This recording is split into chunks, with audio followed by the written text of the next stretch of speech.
Richard Feynman read fewer textbooks than his classmates. He took fewer notes. He skipped entire chapters. His peers spent 12 hours covering material he finished in 4. Yet he understood physics at a depth that won him a Nobel Prize. When colleagues struggled to explain quantum mechanics to undergraduates, Feynman made it simple. When NASA needed someone to find what killed 7 astronauts, they called him. When the world's top physicists gathered, they listened when he spoke. The paradox destroys everything schools taught you about reading. Because Feynman wasn't reading, he was reconstructing. And the difference between these two actions explains why you finish books but can't use what you read. The traditional approach seems logical. Open to page 1, read linearly, highlight important passages, take notes in margins, review before tests. Schools have taught this method for over a century. Millions of students follow it religiously. Yet something breaks in the process. You finish the book. You feel accomplished. The highlighted sections glow with importance. The notes stack up in neat files. But 3 weeks later, someone asks you to explain the core concept, and you freeze. The information vanished. You consumed 300 pages but retained almost nothing usable. This isn't a memory problem, it's a method problem. Schools confuse consumption with learning because consumption is measurable. You can track pages read, chapters completed, notes taken. But understanding, that's invisible. That's why they don't teach it. Feynman discovered the problem early in his academic career. At MIT in the late 1930s, he watched peers drown in physics textbooks. They read everything, highlighted everything, remembered nothing deeply. While preparing for his graduate qualifier exams at Princeton, he noticed a pattern. Students who covered the most material understood it the least. Students who memorized formulas couldn't derive them. Students with perfect notes couldn't apply concepts to new problems. As he later wrote in, "Surely you're joking, Mr. Feynman," there's a crucial difference between knowing the name of something and knowing something. Most reading produces the first. His method forced the second. The technique seemed inefficient at first. While his roommate covered 30 pages per night, Feynman might finish 10. But when exam time came, the roommate struggled to apply concepts. Feynman rebuilt entire theories from first principles. The difference wasn't intelligence, it wasn't speed, it was method. And it started with something schools never teach, reading with a target, not a syllabus. To understand how this worked, we need to see what he actually did. And it began before he even opened a book. Princeton, 1940. Feynman faces a wall of physics textbooks for his doctoral work. Most graduate students begin with Chapter 1 and march forward dutifully. Feynman does something that seems backward. He starts with a problem. A specific question he cannot answer. Before touching any textbook, he writes at the top of a blank page, "Why does the Dirac equation predict antimatter?" Only then does he hunt for relevant sections. He ignores introductions that review basic concepts he already knows. Skips chapters on topics he mastered at MIT. Targets exactly what he needs to answer his question, nothing more. His classmates read for coverage. Feynman reads for answers. This inversion changes everything at the cognitive level. When you open a textbook to Chapter 1, because the syllabus demands it, your brain has no anchor point. The information floats by without connecting to anything meaningful. You're in passive reception mode, letting words wash over you. But when you start with a specific question, a genuine gap in your understanding, your brain activates differently. It searches for patterns, tests each new piece of information against your question, accepts what helps, discards what doesn't, maintains focus because you're hunting, not consuming. As Feynman explained in his lectures at Caltech years later, you can know the name of a bird in all the languages of the world, but when you're finished, you'll know absolutely nothing whatever about the bird. So let's look at the bird and see what it's doing. That's what counts. The same applies to reading. You can know all the chapter titles, all the key terms, all the highlighted passages. But if you can't rebuild the concept without looking, you don't know it. This principle applies directly today when you're reading technical documentation for AWS certification, studying business frameworks from good to great, or learning React from online tutorials. Before opening the resource, write the specific question. How does React's virtual DOM actually improve performance? Or, What makes Southwest Airlines profitable when other airlines fail? Then read only to answer that question. Skip the rest. This prevents the most common self-learning trap of our era: tutorial hell. You're not trying to complete the course or finish the book. You're trying to eliminate one specific gap in your knowledge. But identifying the question was just the first step. What Feynman did next seemed even more wasteful. After reading 3 pages about the Dirac equation, Feynman closed the textbook, didn't highlight, didn't underline, didn't take notes in the margins, closed it completely. Then he turned to a blank page in his notebook and attempted to explain the concept in his own words, from memory, without looking back. The first attempt failed. He remembered the terminology but couldn't rebuild the logic. The equations appeared, but their derivation vanished. The conclusion made sense, but the path to it disappeared. Most students would reopen the book and reread everything, highlighting more passages the second time. Feynman did something more surgical. He noted exactly where his explanation broke down. I can't explain why the equation needs to be relativistic, or I don't understand how spin emerges from the math. Then he reopened the book, read only that specific section, sometimes just one paragraph, closed it again, and tried once more to reconstruct the entire explanation. He repeated this cycle until he could teach the concept to an empty room without any reference material. His roommate thought he was wasting time. Look at the contrast in their textbooks after one semester. The roommates, covered in neon highlighter, margins stuffed with notes, every important passage marked with stars and exclamation points. Feynman's, nearly pristine, maybe a dozen brief annotations total. But here's what the physical evidence couldn't show. The roommate's notes were decorations. They created an illusion of learning. When tested, he could recite passages but not explain principles. He knew what the book said, but not what it meant. Feynman's blank reconstructions were diagnostics. They revealed exactly what he didn't understand. No hiding. No false confidence. Why does this work when highlighting fails? Because your brain tricks you with familiarity. When you highlight a passage, your brain registers recognition. I know this. I marked it. It's important. But familiarity is not understanding. It's just pattern recognition. You can recognize someone's face without knowing their name. You can recognize a physics equation without understanding its derivation. You can recognize a business framework without being able to apply it. Recognition is passive. Understanding is active. Feynman eliminated recognition by forcing reconstruction. When you close the book and face a blank page, there's nowhere to hide. Either you can rebuild the concept or you can't. Either you understand the logic or you memorize the conclusion. The blank page doesn't lie.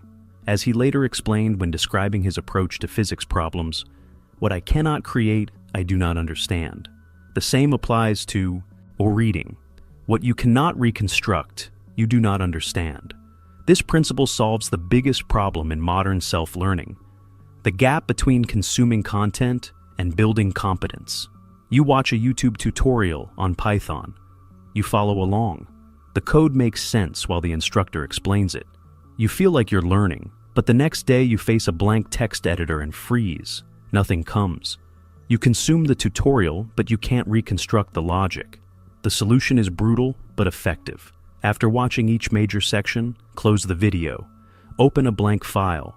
Try to write the code from memory. When you fail, and you will fail, note exactly where you got stuck. Rewatch only that 30-second segment. Close it. Try again.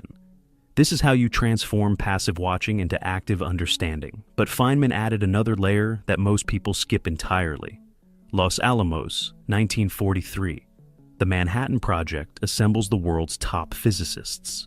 Security protocols prevent them from explaining their work to outsiders. Feynman develops a habit. Late at night, he stands at a blackboard in an empty room and teaches. The room is empty, but he explains quantum mechanics, bomb design calculations, uranium enrichment. As if presenting to undergraduates who know nothing, he uses simple language, draws diagrams, rebuilds equations from scratch. When he stumbles over an explanation, he stops, marks the concept, returns to it the next day. His colleagues think he's rehearsing lectures. They're wrong. He's testing understanding. Because here's what Feynman discovered. You can fool yourself with notes. You can fool yourself with recognition. But You cannot fool yourself when teaching. Teaching forces you to organize knowledge, anticipate questions, simplify without losing accuracy, and expose every gap in your logic. If you can't explain it simply, you don't understand it deeply. And if you can't explain it to someone who knows nothing, you've memorized without comprehending. This became his ultimate diagnostic tool. Years later, when developing the Feynman lectures on physics, he insisted on teaching freshman undergraduates, not graduate students. Graduate students would nod along, filling in gaps with their existing knowledge. Freshmen would look confused at the exact points where Feynman's explanation failed. Their confusion was a gift. It showed him precisely what he hadn't made clear. As he wrote in the preface to those lectures, "I don't believe I can really do a good job of explaining anything unless I can explain it to a freshman." The same principle applies when you're studying cloud architecture, learning behavioral psychology, or mastering SQL queries. After reading a chapter, don't test yourself with multiple choice questions. Those test recognition. Instead, open a voice memo app and explain the concept aloud, as if teaching someone who's never heard of it. Use analogies, draw connections, simplify without dumbing down. The exact moments you hesitate, fumble for words, or resort to jargon, those are your knowledge gaps, not the sections you forgot, the sections you thought you understood but can't articulate. That's the difference between recognition and reconstruction. The first lets you pass tests. The second lets you solve real problems. But there was one more piece to Feynman's system that made everything else possible. Caltech, 1960s. Feynman maintains a notebook with an unusual title, Notebook of Things I Don't Know About. Not a record of what he learned, a record of what he hadn't learned yet. Inside, lists of concepts he couldn't explain, problems he couldn't solve, questions he couldn't answer. Some entries stay for months, others get crossed off after targeted reading. The notebook isn't comprehensive. It doesn't try to cover all of physics. It maps his ignorance. And that map becomes his reading curriculum. Most people read to cover material. Feynman read to eliminate specific ignorance. His classmates read Introduction to Quantum Mechanics from cover to cover, because that's what comprehensive students do. Feynman would skip to chapter 7, because that's where his notebook said he didn't understand commutation relations. He'd read those 12 pages, test himself through reconstruction. If successful, cross it off the list. If unsuccessful, identify the prerequisite he was missing and hunt for that. His reading wasn't linear, it was surgical. This approach contradicted everything schools taught. Professors assigned textbooks to be read completely, in order, without skipping. Feynman treated textbooks like reference databases. You don't read databases cover to cover. You query them for specific information. The goal isn't coverage. The goal is targeted elimination of ignorance. As he later advised students, study hard what interests you the most in the most undisciplined, irreverent, and original manner possible. The efficiency gain was massive. While classmates spent equal time on concepts they already understood and concepts they didn't, Feynman allocated 0 time to the first category and all his time to the second. While they read defensively, covering everything in case it appeared on the exam, he read offensively, attacking only his weak points. By the time they finished one comprehensive textbook, he'd solved 12 specific gaps using 7 different sources. His knowledge became deeper but more targeted. Not encyclopedic. Applicable. This is how you learn in the age of infinite content. You can't read everything. Attempting to read everything paralyzes you, but you can identify your ignorance. Maintain your own things I don't understand list. Maybe it's, I don't know how JWT authentication actually works, or I don't understand why some companies scale and others don't, or I can't explain why the Fed raising interest rates affects stock prices. That list becomes your curriculum. Read only to eliminate items from it. Skip everything else without guilt. Clarity about your gaps is more valuable than comprehensive coverage of material you'll forget. When you combine these 4 elements, targeted questioning before reading, forced reconstruction after reading, teaching as a diagnostic, and gap-focused curriculum, you get something schools never teach, true comprehension. This is why Feynman could explain quantum mechanics to undergraduates when other Nobel laureates couldn't explain it to each other. This is why his lectures became legendary. This is why he could walk into the Challenger investigation with no aerospace background and identify the O-ring failure in days while engineers with decades of experience missed it. This is why he won the Nobel Prize solving problems others had memorized but never understood. But more importantly, this reveals a deeper truth about learning itself. Reading is not information transfer, it's cognitive reconstruction. The book is not the teacher. Your ability to rebuild the concept without the book, that's understanding. Schools confuse consumption with learning because consumption is measurable. Pages read, chapters completed, notes taken, courses finished. But reconstruction, that's invisible. That's why they don't teach it. They can't test it efficiently. They can't grade it objectively. They can't track it in a learning management system. So they optimize for consumption. And they produce students who finish books but can't use them, who complete courses but can't apply them, who pass tests but can't solve problems. Feynman rejected that system in 1939 and built his own.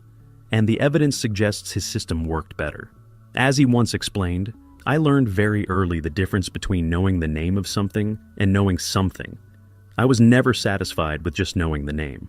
Feynman's reading method was just one layer of his learning system, but it exposed something fundamental. The difference between knowing the name of something and knowing something. Schools optimize for the former because it's testable. Feynman optimized for the latter because it's usable.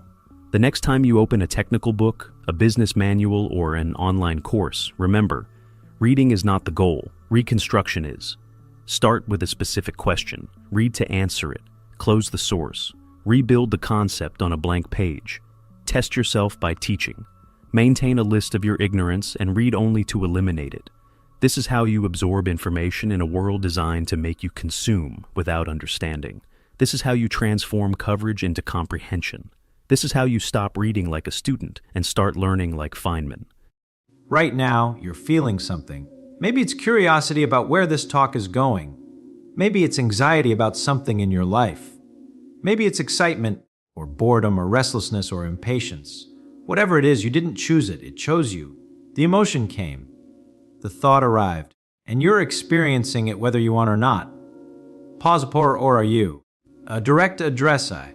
What if I told you that you have far more control over your thoughts and emotions than you realize? Not suppression, not denial, not pretending you don't feel what you feel. Real control. The ability to observe your thoughts without being controlled by them. To experience emotions without being overwhelmed by them. To choose what you pay attention to and what you dismiss. Lean into and Richard Feynman mastered this. Not through meditation, not through therapy, through a method he discovered accidentally. A method rooted in how the mind actually works. A method so powerful that it let him maintain joy and curiosity even while his wife was dying. Even while he was diagnosed with terminal cancer. Even during the most emotionally devastating moments of his life. A walk across stage. Today I'm going to teach you that method. The genius method to control thought and emotion. Not to become emotionless. Not to suppress feeling. But to become the director of your mental experience instead of just an actor swept along by whatever thoughts and emotions happen to arise. This isn't mystical. It isn't complicated. It's based on understanding one simple truth about how your mind works. A truth Feynman discovered. A truth that changes everything once you see it. 8 promise. By the end of this talk, you'll understand this truth. You'll have a specific technique you can use immediately, and you'll never relate to your thoughts and emotions the same way again. Begin the story. Let me start by telling you how Feynman discovered this method, because the story reveals everything. It's the mid-1940s. Feynman is in his 20s. He's at Los Alamos working on the atomic bomb, and his wife Arline, his first love, the woman he married despite knowing she was sick, is dying of tuberculosis in a hospital in Albuquerque. He visits her every weekend, takes a bus, sits with her, watches her deteriorate, knows he's losing her and can't do anything about it. Pause. Anyone would be devastated. Anyone would be consumed by grief, by fear, by the unbearable weight of watching someone they love die slowly. And Feynman feels all of that. He's not immune. He's not unfeeling. The emotions are there, powerful, overwhelming.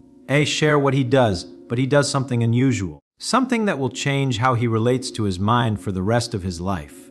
He starts observing his emotions, not experiencing them passively, observing them.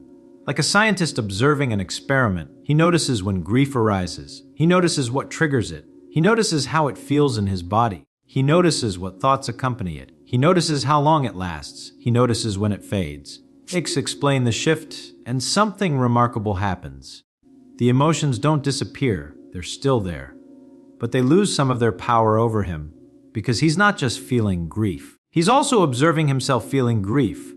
He's simultaneously experiencing the emotion and watching the experience. And that dual awareness, that ability to observe while experiencing, that creates distance, space, control. Make it concrete or think about the difference. Being consumed by grief feels like drowning. You're the grief. There's no separation between you and the emotion. It overwhelms everything. But observing grief while feeling it is different. You feel the grief. It's real. It's powerful. But there's also a part of you that's watching, noting, observing. I notice I'm feeling grief. I notice it's intense. I notice it's affecting my breathing, my thoughts, my body. And make the key point, that observing part. That's you taking control. Not controlling whether the emotion happens, but controlling your relationship to it. You're no longer just the actor in the play. You're also the director, watching the performance. Bracek shared the deeper discovery, and Feynman realizes something profound. Something that becomes his method for controlling thought and emotion for the rest of his life. Your thoughts and emotions are objects you can observe. They're not you. They're experiences happening to you. And once you see them as objects, once you develop that observing capacity, they lose their absolute power over you. Pause. Let that land. This is the genius method. And it's so simple that most people dismiss it. But it's the most powerful mental technique I've ever encountered. Let me break down exactly how it works, the specific mechanics, the actual practice. Because this is an abstract philosophy. This is a concrete skill you can develop. Present the method clearly. The method has 3 parts. Part 1, label what you're experiencing. Part 2, locate where you're experiencing it. Part 3, let it be there without resistance. That's it. 3 simple steps. But they completely change your relationship to your mind. Explain part 1. Part 1, label what you're experiencing.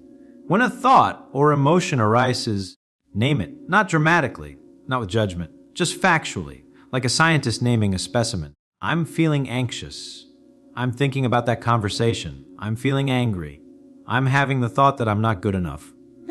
Explain why this works or die. Why does this work? Because labeling creates separation. The moment you say, I'm feeling anxious, you've created 2 things, the anxiety and the I. That's feeling it. The observer and the observed. Without labeling, you are the anxiety.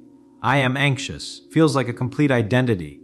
You're merged with the emotion. With labeling, you have the anxiety. I'm feeling anxious. Acknowledges the emotion while maintaining separation from it.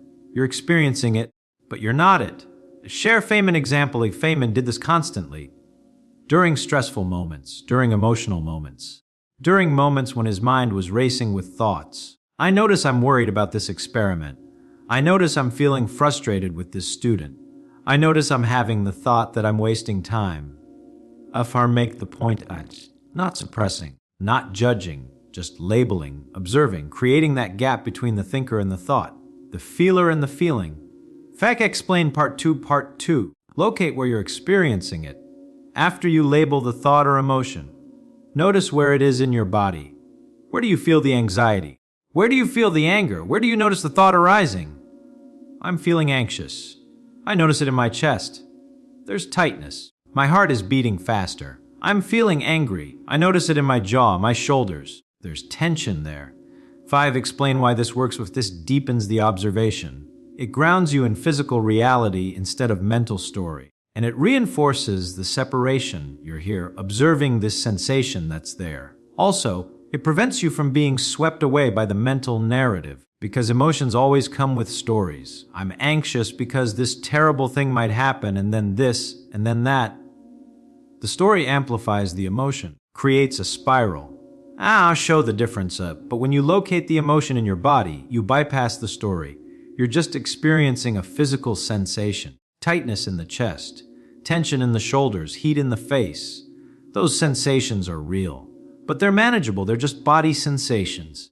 They don't have the power the story gives them. I share Feynman's use. Feynman used this especially during moments of intense emotion, when grief or fear or anger arose powerfully. Instead of getting lost in the mental story, she's dying and I'm losing her and my life will be empty and I can't handle this, he'd locate the physical sensation. I notice tightness in my chest. I notice my throat constricting.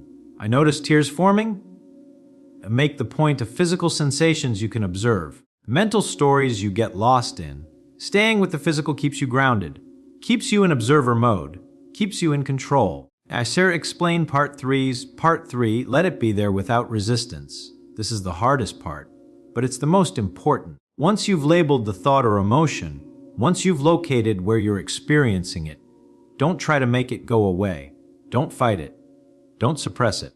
Just let it be there. I'm feeling anxious. It's in my chest, and I'm going to let it be there. It's okay for this to be here right now.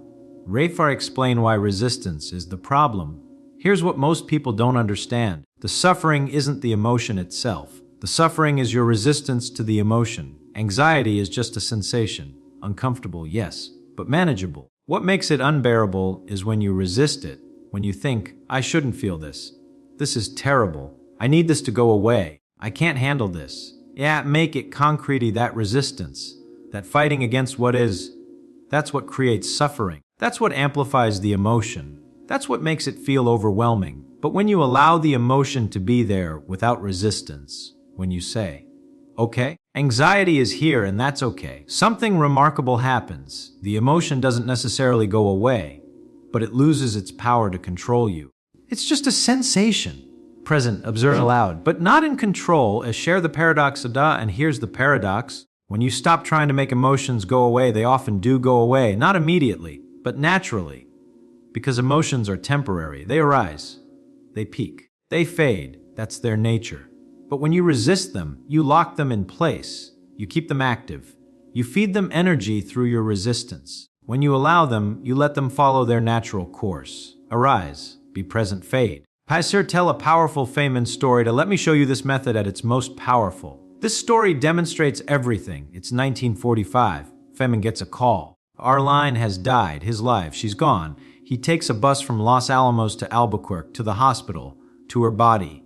He needs to identify her, sign documents, make arrangements, slow down, and on that bus ride, he's observing his mind, even in this moment, the worst moment. He's watching what his mind does, and he notices something strange. He doesn't feel anything, no grief, no tears, no overwhelming emotion. Just numbness. Observation. He wonders, why don't I feel anything? Should I be crying? Am I broken? What's wrong with me? Huz continue, but he doesn't force it. He just observes, labels it. I notice I'm not feeling grief right now. I notice numbness instead. I notice the thought that I should be feeling something. He lets it be.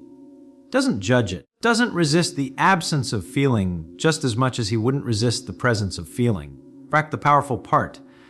And then, weeks later, grief comes, powerfully, unexpectedly, while he's working on something completely unrelated. And he does the same thing, labels it. I notice grief, powerful grief, locates it, in my chest, in my throat, making it hard to breathe, allows it. This is here, this is okay. This is what grief feels like.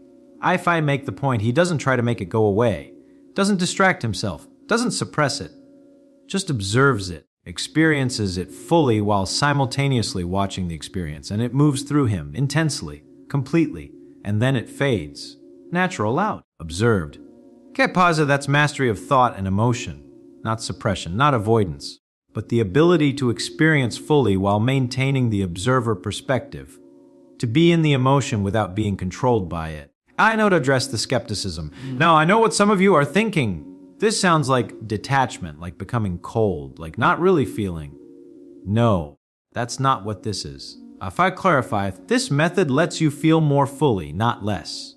Because you're not running from emotions. You're not suppressing them. You're actually experiencing them completely. The difference is you're experiencing them with awareness, with observation, with the understanding that you are not your emotions. You are the consciousness experiencing them. I make the distinction. Being consumed by anxiety. You are the anxiety. It controls your behavior. It dominates your awareness. You can't think about anything else. Observing anxiety while feeling it. You experience the anxiety fully. You feel it in your body, but you also have access to the part of you that's bigger than the anxiety. That can make choices. That can function. That remains you even while anxiety is present. Share modern neuroscience. Neuroscience confirms this, by the way. When you observe your emotions, when you label them and locate them, you activate the prefrontal cortex, the part of your brain responsible for executive function, self-regulation, conscious choice. And that activation literally reduces activity in the amygdala, the part of your brain that generates emotional reactions. Make it clear, you're not suppressing the emotion. You're activating the part of your brain that can observe the emotion, and that observation neurologically reduces the emotion's intensity. That's the genius method working at the brain level, and give practical application. So how do you develop this skill? How do you actually practice this? Start simple, start small, don't wait for a crisis. Practice with minor emotions, minor thoughts. Give exercise 1E, exercise 1 the morning practice. When you wake up tomorrow, before you get out of bed, observe your mind for 2 minutes. What thoughts are present? Label them. I notice I'm thinking about my schedule today. I notice I'm feeling resistance to getting up. I notice I'm feeling anxious about that meeting. What emotions are present? Label them. I notice anxiety. I notice tiredness. I notice eagerness. Where are they in your body? Locate them. The anxiety is in my stomach. The tiredness is in my eyes, my limbs. The eagerness is in my chest. I explain the impact just 2 minutes. Every morning, observing, labeling, locating, not judging, not changing, just observing. This trains the observer muscle. This strengthens your capacity to separate from your thoughts and emotions. Exercise 2, the difficulty practice. Throughout your day, when something difficult arises, a challenging email, a frustrating situation, an uncomfortable conversation, pause for 10 seconds. Label what you're experiencing. I notice frustration. I notice the thought that this person is wrong. I notice anxiety about how this will turn out. Locate where you're experiencing it. In my shoulders. In my chest? On my jaw. Allow it to be there. This is what I'm feeling right now. It's okay for this to be here. Explain what happens. Those 10 seconds create space, create distance, create choice. Instead of reacting automatically from the emotion, you respond consciously. With awareness, with control, not controlling whether you feel the emotion, but controlling what you do with it. Exercise 3, the evening practice. Before bed, review your day. Identify one moment when you were swept away by emotion or thought, when you lost perspective, when you were consumed rather than observing. Replay it. But this time, imagine yourself using the method. In that moment, I would have labeled I notice I'm feeling defensive. I would have located in my chest, my jaw. I would have allowed, this is what defensiveness feels like. It's okay to feel this. Explain the benefit. You're training your brain to recognize patterns, to notice when you're being swept away, to remember the observing perspective exists. Next time a similar situation arises, you'll be more likely to catch yourself. To step into observer mode, to maintain control. As I share a transformation story, let me tell you about someone who mastered this method. Call her Rachel. Rachel had severe anxiety, panic attacks, couldn't function during intense episodes, tried medication, tried therapy, some things helped, but she never felt in control. Then she learned Feynman's method, started practicing every day, observing her thoughts and emotions. Continue story. At first, it didn't seem to help. The anxiety was still there, still intense, still overwhelming, but she kept practicing label, locate, allow, even during panic attacks, especially during panic attacks. I notice panic. I notice it in my chest, my throat, my hands. I'm going to allow this panic to be here. It's what I'm experiencing right now. The shift ensued, and gradually something shifted. The panic attacks didn't stop happening, but they stopped controlling her. She could feel the panic arising and think, oh, here comes panic. Okay, I know how to handle this. Label it. Locate it. Allow it. And she'd sit with it, observe it, let it run its course, and function anyway, do what she needed to do, live her life, while experiencing the panic but not being controlled by it. The result, 6 months later, the panic attacks were less frequent, less intense, less disruptive. Not because she'd made them go away, but because she'd changed her relationship to them. She was no longer fighting them, no longer terrified of them, no longer giving them power through resistance. she'd become the observer, the director, the one in control. If ours and make the broader application, this doesn't just work for anxiety, it works for all thoughts and emotions. Anger, label it, locate it. Allow it. Experience it fully without letting it control your behavior. Sadness, label it, locate it. Allow it. Feel it completely without being overwhelmed by it. Obsessive thoughts, label them. Notice where they arise. Allow them to be present without engaging with them. Give the key insight key. Here's what Feynman understood. You can't control what thoughts and emotions arise. Your brain is going to generate thoughts. Your body is going to generate emotions. That's automatic. That's biology. But you can control your relationship to them. You can observe instead of being consumed. You can experience instead of being overwhelmed. You can allow instead of resisting.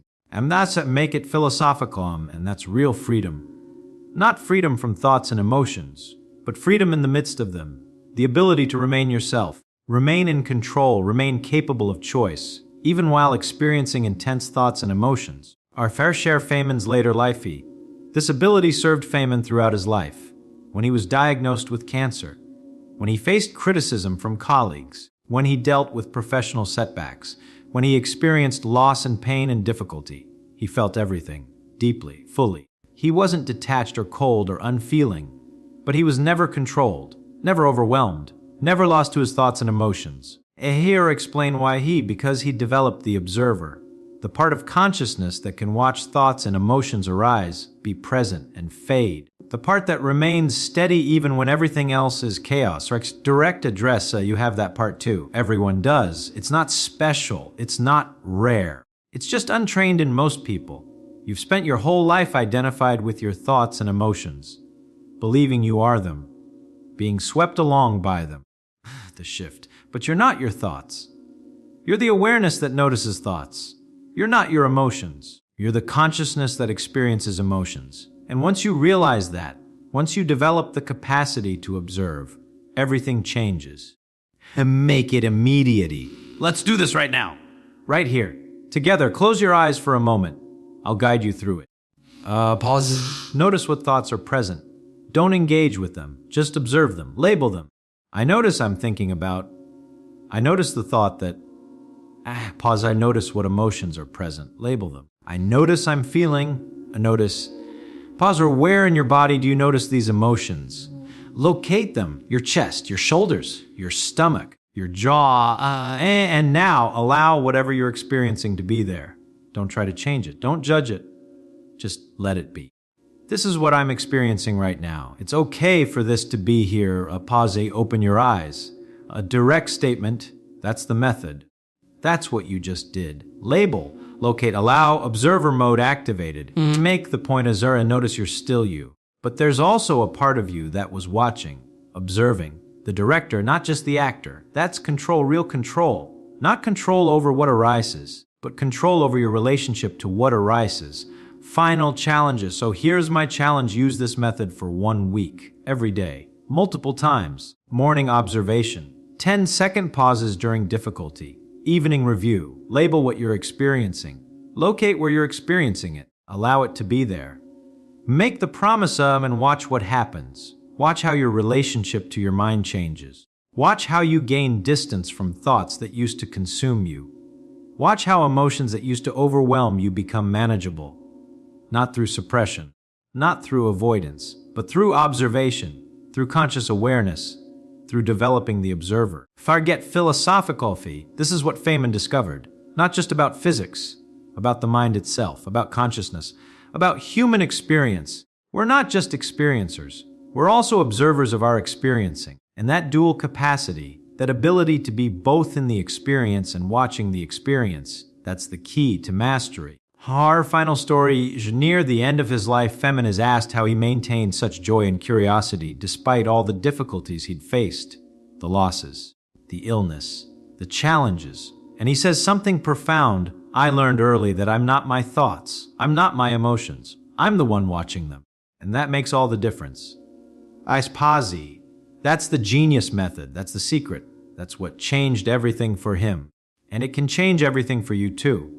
At walk to center, you are not your anxious thoughts. You're the awareness noticing anxious thoughts. You are not your overwhelming emotions. You're the consciousness experiencing emotions. A final statement, and when you learn to inhabit that awareness, that consciousness, that observer perspective, when you learn to label, locate, and allow, you gain a power most people never discover. The power to control your relationship to thought and emotion, to experience fully without being controlled, to remain yourself even in the midst of intensity. That's mastery. That's freedom. That's the genius method. A smile apart, use it, practice it, make it yours, thank you. Fact beyond, if you want to go deeper into Feynman's methods for mastering the mind, if you want more techniques, more practices, more insights into how he achieved such clarity and control, do me a favor, like this video and subscribe to the Mind of Richard Feynman channel. We're exploring the practical tools that made Feynman's mind extraordinary. Not philosophy, not theory, actual usable techniques. Join us. Let's develop mastery together. See you in the next one. Not eventually, not someday. Right now, today, this moment. Parts of you are dying, neural pathways unused are pruning away. Capabilities undeveloped are atrophying. Curiosity unstimulated is fading. Every day you don't learn something new, you die a little. Every week you don't challenge yourself, you lose a piece of your vitality. Every year you stay comfortable, you surrender more of what makes you alive. Took a direct address, and this isn't metaphor, this isn't motivation, this is biology, this is neuroscience. This is the fundamental truth about human consciousness that Richard Feynman understood, and that most people discover too late. The moment you stop learning, you start dying. A walk across stage, and I don't mean dying at the end when your body gives out. I mean dying now, dying while you're still walking around, dying while you're going through the motions, dying while you look alive but feel increasingly hollow.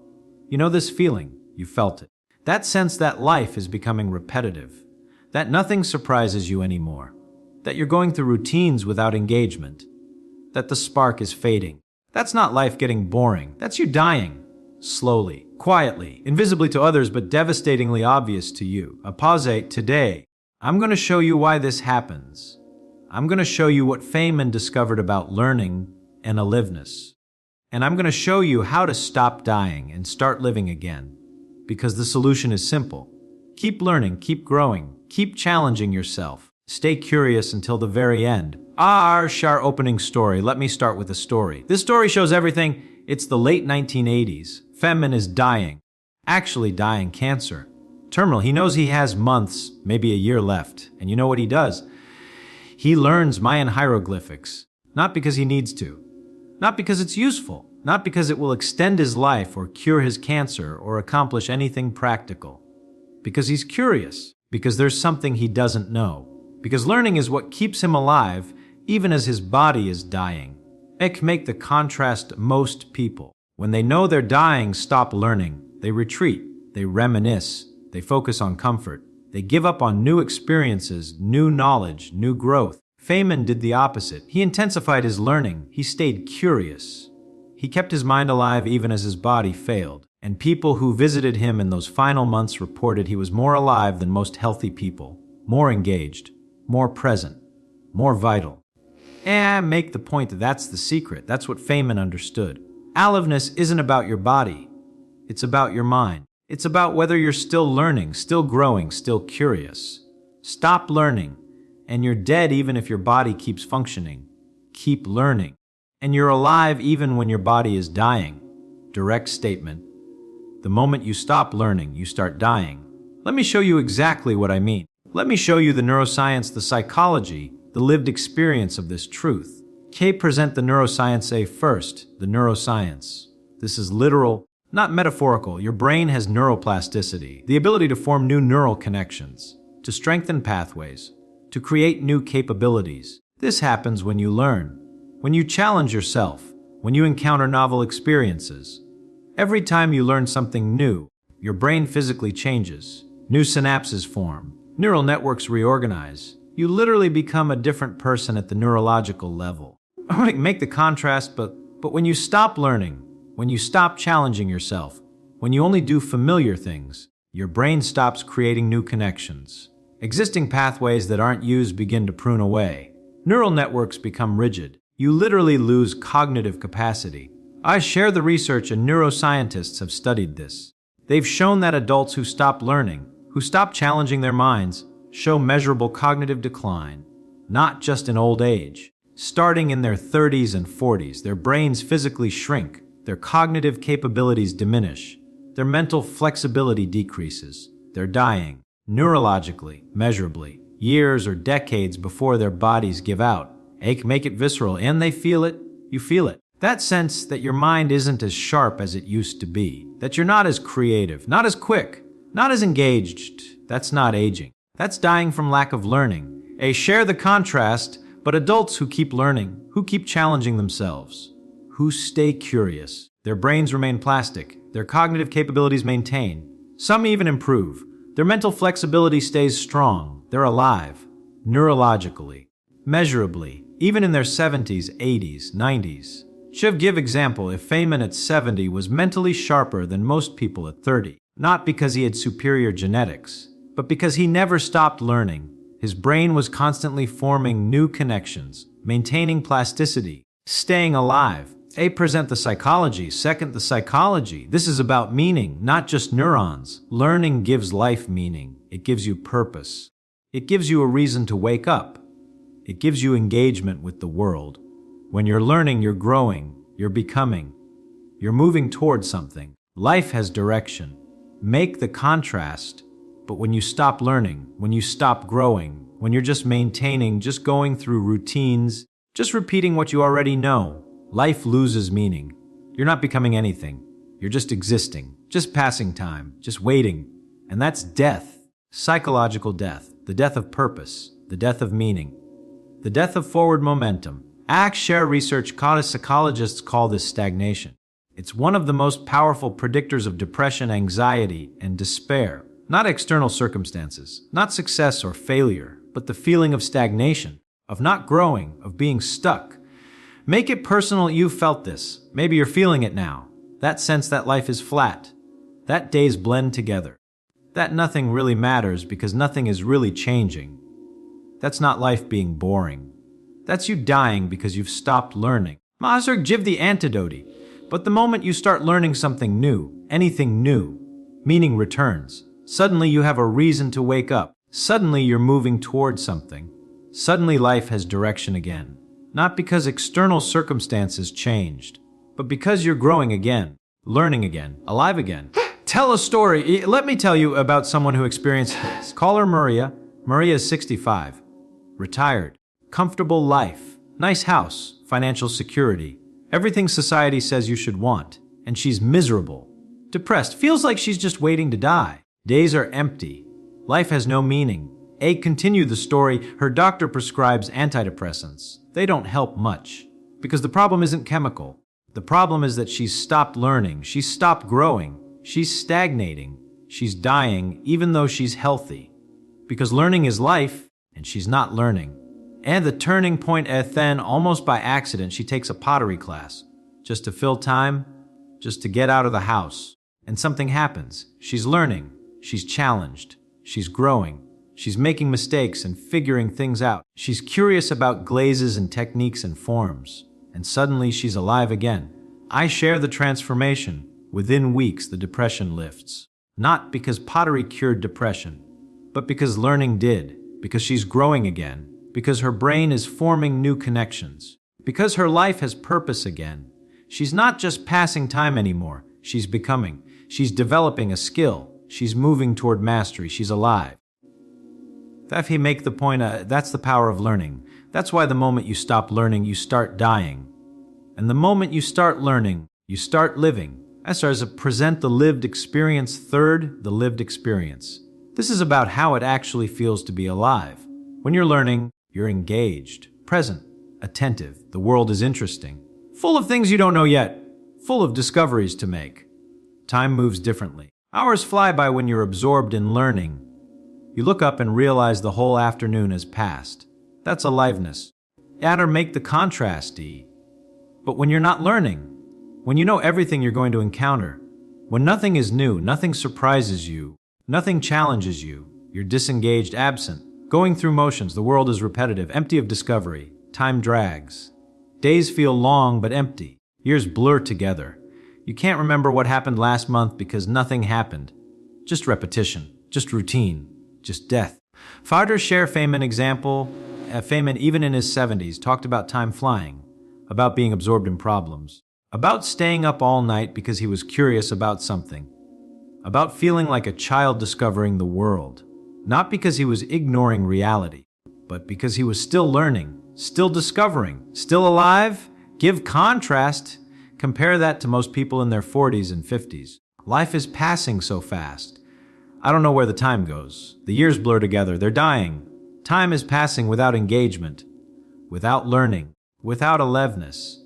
Make it direct, and you know this. You can feel the difference between days when you're learning, when you're engaged, curious, discovering, and days when you're just going through motions. The learning days feel alive. The routine days feel like death. Present the enemy. So if learning is life, what kills learning? What causes people to stop? Let me show you the 3 killers. The 3 things that cause people to stop learning and start dying. First killer 1, comfort. When life is easy, when you're not challenged, when everything is familiar and predictable, learning stops. Why? Because learning requires discomfort. It requires encountering things you don't know. It requires struggling. It requires being bad at something before you're good at it. Make the point that comfortable people don't learn. They protect their comfort. They avoid challenges. They stick to what they know, and they die slowly, comfortably. But definitely, share example. Feynman could have been comfortable. Nobel Prize winner. Prestigious position. Could have coasted. Could have done the same lectures, the same research, the same things he already knew. But he deliberately chose discomfort. Learned bongos, learned drawing, learned biology, learned computing. Always putting himself in positions where he was a beginner, where he didn't know, where he had to struggle. Hars make the point that discomfort kept him alive. That challenge kept him learning. That struggle kept him engaged with life. Consider second killer to killer 2, pride. When you think you already know enough, when you're not willing to be a beginner, when you protect your image as an expert, learning stops. Why? Because learning requires admitting ignorance. It requires being willing to look stupid. It requires humility. Make the point that proud people don't learn. They protect their expertise. They stay in domains where they're competent. They avoid situations where they might look foolish. And they die slowly, proudly, but definitely. Rasser share example in Feynman at the peak of his career, a world-renowned physicist, went to biology lectures, where he was ignorant, where he didn't understand the jargon, where he had to ask basic questions. Other physicists thought it was beneath him. But Feynman understood pride kills learning. Humility enables it. Kesh make the point. Being willing to look stupid kept him alive. Being willing to admit ignorance kept him learning.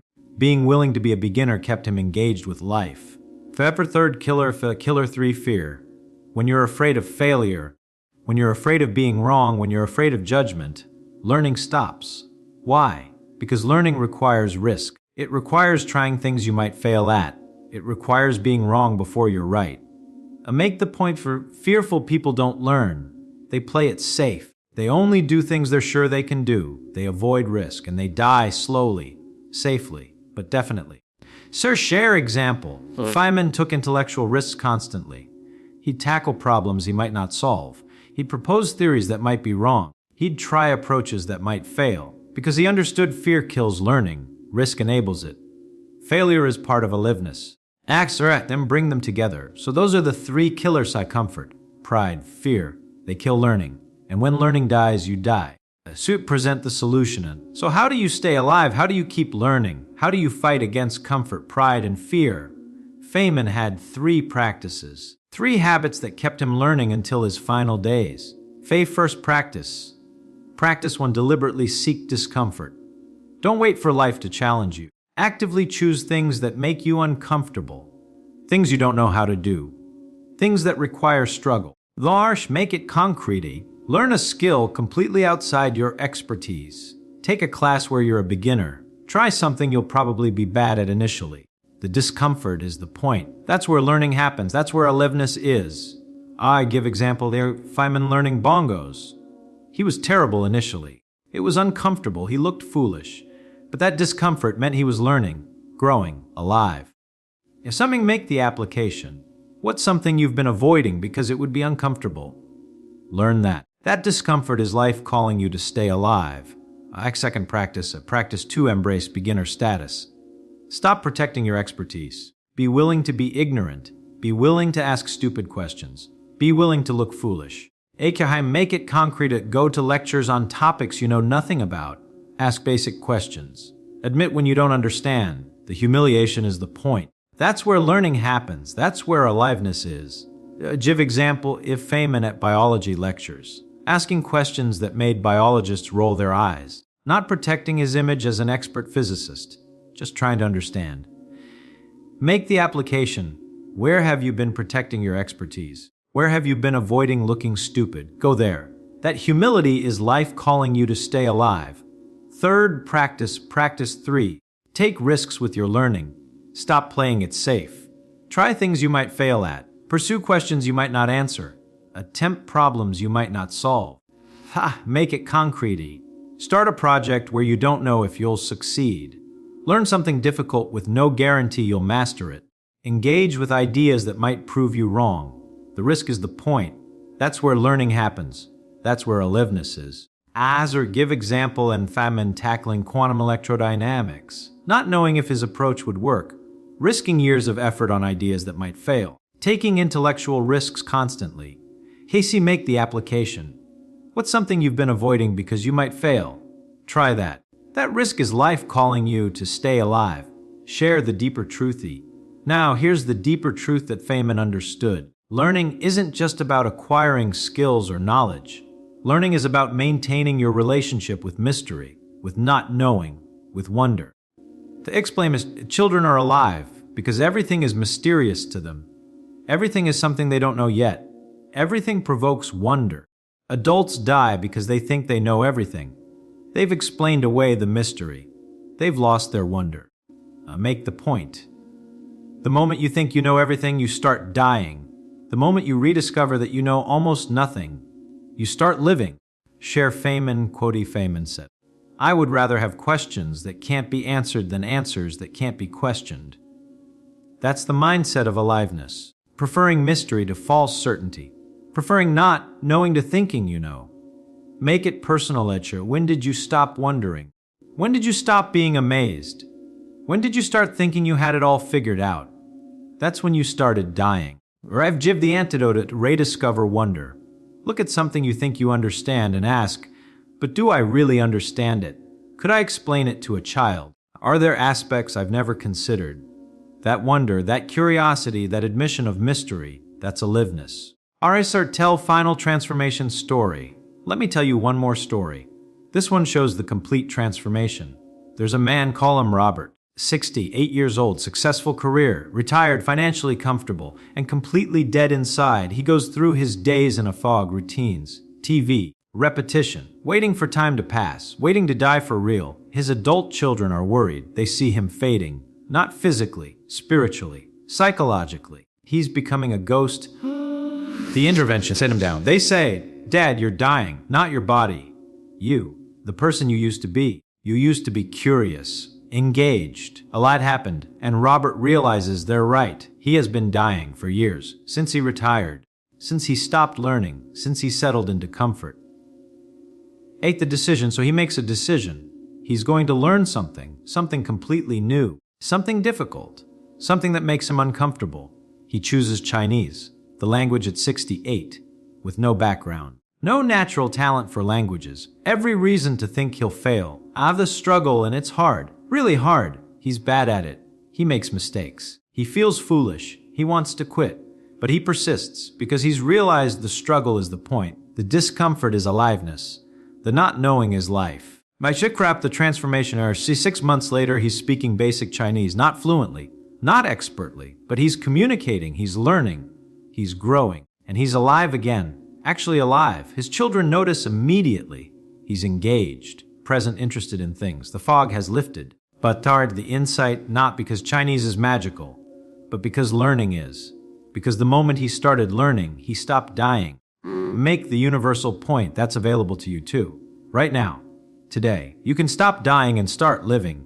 Not by changing your circumstances. Not by achieving something. not by waiting for life to be different. By learning, by choosing discomfort, by embracing beginner status, by taking risks, by staying curious. Get intense. The moment you stop learning, you start dying. But the reverse is also true. The moment you start learning, you start living. Even if you've been dying for years, even if you feel like a ghost going through motions, even if life has lost meaning, learn something, anything, and watch aliveness return. Present, final challenge. So here's my challenge. Don't just listen to this talk and nod and go back to dying. Make a decision. Right now. Today. This week. What are you going to learn? What discomfort are you going to choose? What beginner status are you going to embrace? What risk are you going to take? Make it specific or not. Someday I'll learn. Not. When I have time, I'll not. Eventually I should. This week. What specifically are you going to start learning? Pick something. Commit to it. Begin immediately. Give options. Learn an instrument. Learn a language. Learn a craft. Learn a subject you know nothing about. Learn a skill you've always avoided. Doesn't matter what. What matters is that you're learning, growing, challenging yourself, staying alive. Share what will happen and watch what happens. Watch how meaning returns. Watch how time becomes engaging again. Watch how the world becomes interesting. Watch how you feel alive again. Not because learning is magic, but because learning is life, and you've been dying from lack of it. Tell Feynman's final days, let me end where I began. Feynman in his final days, he knows he's dying. His body is failing. The cancer is winning. He has weeks, maybe days left, and he's learning Mayan hieroglyphics. He's working on physics problems. He's curious about how a fountain in the hospital works. The observation his doctor observes is, most dying patients retreat inward. They stop engaging with the world. They're already gone before their body gives out. But not Feynman. He's learning until the end. He's curious until the end. He's alive until the end.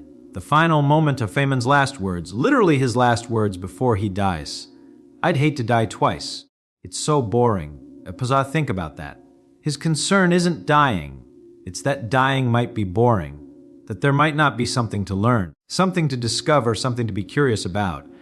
Make the final point that's what it means to stay alive until the end.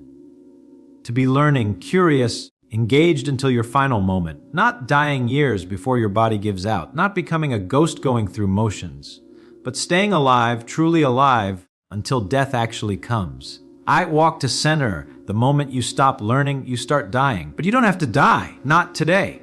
Not tomorrow. Not until your body actually gives out. A direct statement. You can stay alive, really alive, engage or learning, curious, wondering, discovering. All you have to do is keep learning. Keep challenging yourself, keep choosing discomfort, keep embracing not knowing.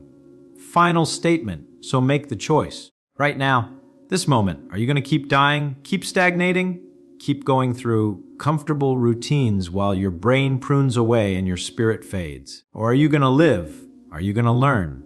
Are you going to stay alive until the end? Pausey. The moment you stop learning, you start dying. But the moment you start learning, you start living. A simple conclusion. Choose life. Choose learning. Choose aliveness. Thank you. Kuas Biti. If you want to understand more about how Feynman stayed alive, curious, and engaged throughout his life, if you want practical methods for maintaining your own aliveness through continuous learning, do me a favor. Like this video and subscribe to the Mind of Richard Feynman channel. We're exploring how to stay intellectually alive, how to maintain curiosity, how to keep growing until the end. Not theory, practical approaches. Join us. Let's choose life together. See you in the next one. People think the universe is generous. They think if you push hard enough, you can go faster and faster and faster. That belief is wrong, not emotionally wrong, not philosophically wrong, experimentally wrong. Let's start with a dangerous question. Why can't you go infinitely fast? At first, it sounds like an engineering problem. Better engines, better fuel, better materials. But the universe doesn't fail because of bad engineering. It fails because speed is not what you think it is. Speed is distance divided by time. And the moment you say that out loud, you should feel nervous. Because you just assume distance and time are independent. They're not. When physicists tried to measure how fast light moves, something disturbing happened. No matter how fast you moved, light still outran you by the same amount. That's not normal. That's not intuitive. That's a crack in reality. So nature was forced to choose. Either measurements are lying or time and space are flexible. Nature chose flexibility, move faster and time slows down, move faster and space shrinks, not because the universe wants drama, but because the math leaves no escape. Now here's the part most people misunderstand. Light is not the fastest thing because it's powerful. It's the fastest thing because it has nothing left to trade. Everything with mass pays for speed using time and length. As you approach the limit, the cost explodes. Want more speed, you must give up more time. Want even more, you must crush space further. Near the limit, the price becomes infinite, and you don't have infinite energy. That's not a technical problem, that's a logical wall. But suppose, just suppose, you ignore that wall. Suppose you outrun light. Congratulations, you just sent an effect before its cause. You broke yesterday, you allowed messages to arrive before they were sent. You shattered the order of events. The universe does not allow that, not because it's moral, but because reality cannot function without order. So the speed limit isn't there to slow you down, it's there to protect causality. And here's the real twist, the one that should bother you. If there were no speed limit, there would be no stable atoms, no chemistry, no memory, no thinking brain listening to this sentence. The limit doesn't trap reality, it holds it together. Speed is limited not because the universe is stingy, but because without that limit, there would be nothing at all. Speed is not just how fast, it's a relationship between space and time. And the moment you really understand that, most of your everyday intuition about motion collapses. We talk about speed as if it's a thing you can pour more fuel into, faster car, faster plane, faster rocket, as if speed lives inside the machine. It doesn't. Speed lives in the bookkeeping of the universe. It's how much space disappears while time keeps ticking, and the dangerous assumption we make without realizing it is that space and time are fixed, obedient, and independent. They are not. If time were absolute, speed could grow forever. Just add energy, just push harder. But nature doesn't work like a video game with unlimited upgrades. Nature audits every transaction. You want more speed? Fine. Tell me what you're willing to pay. For a long time, physicists thought the payment was simple: energy in, speed out. Double the energy, double the speed. Clean, comfortable. Wrong. When experiments became precise enough, something unsettling showed up. Light didn't care how fast you were moving. Chase it, and it still pulls away at the same speed. Run from it, and it still catches up at the same speed. That's not just strange, that's impossible if space and time behave the way we assume they do, so something had to break. Either the experiments were lying, or our idea of time was time lost. The universe solved the problem in the most ruthless way possible. It made time flexible. Not emotionally flexible. Mathematically flexible. Move faster and your clock slows down. Not in appearance, in reality. Move faster and distances in the direction of motion shrink. Not because objects squeeze, but because space itself is measured differently when you're moving. This is where people usually nod without understanding. So let's be precise. Speed increases not because you conquer space, but because space and time renegotiate their contract. Every increase in speed forces time to tick slower and space to compress more. At low speeds, the cost is tiny. You don't notice. At everyday scales, the universe lets you pretend nothing is happening, but the bill is always running. As you push closer to the ultimate limit, the cost explodes. Time slows more aggressively. Space shrinks more violently. And energy requirements don't rise politely. They skyrocket. This is not a technical difficulty. This is a structural one. Near the limit, a tiny increase in speed demands an absurd increase in energy.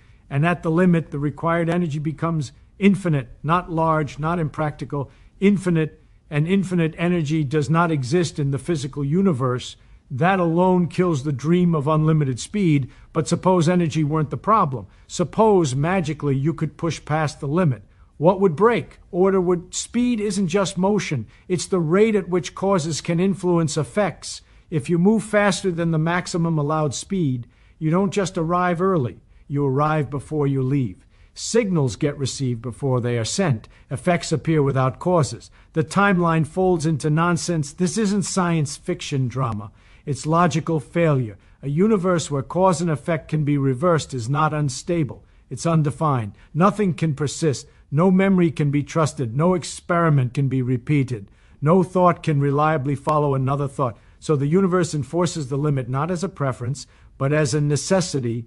And here's the part most people miss. Light doesn't struggle to reach the maximum speed. It doesn't accelerate toward it. Light simply exists at that limit because it has no mass, meaning it has nothing to trade. No time to slow further, no length to compress further. It starts where everything else is desperately trying to get and failing. The limit isn't about light, it's about structure. Without a speed limit, atoms couldn't hold together. Forces couldn't coordinate. Information couldn't stay ordered. The universe wouldn't be chaotic, it would be incoherent. So when you ask why speed has a limit, the real answer isn't because we haven't built a strong enough engine. The answer is that speed is woven into the architecture of reality. It's a rule that allows time to make sense, space to stay connected, and events to line up in a meaningful order. The limit doesn't restrict the universe. It makes the universe possible. Classical thinking assumes speed can increase forever. That assumption is wrong. Not because we lack better engines, and not because nature ran out of patience, but because the assumption itself misunderstands what speed actually is. In everyday life, speed feels unlimited. Walk faster, run faster, build a faster car, then a faster plane. Every improvement reinforces the same quiet belief: there is no ceiling, only effort. Classical physics grew up inside that belief. It treated space as an endless stage and time as a perfectly reliable clock ticking the same for everyone, everywhere. On that stage, speed could grow without consequence. Push harder, go faster, simple. But simplicity is not truth, it's comfort. Classical thinking hides a dangerous assumption that space and time are passive, that they sit there politely while objects move through them. Under that picture, speed is just a number you increase by adding energy. No trade-offs, no resistance from reality itself. The universe does not work that way. When measurements became precise enough, reality stopped cooperating with classical expectations. Light refused to behave. No matter how fast the observer moved, light's speed stayed the same. This wasn't a small correction. It wasn't noise. It was a direct contradiction.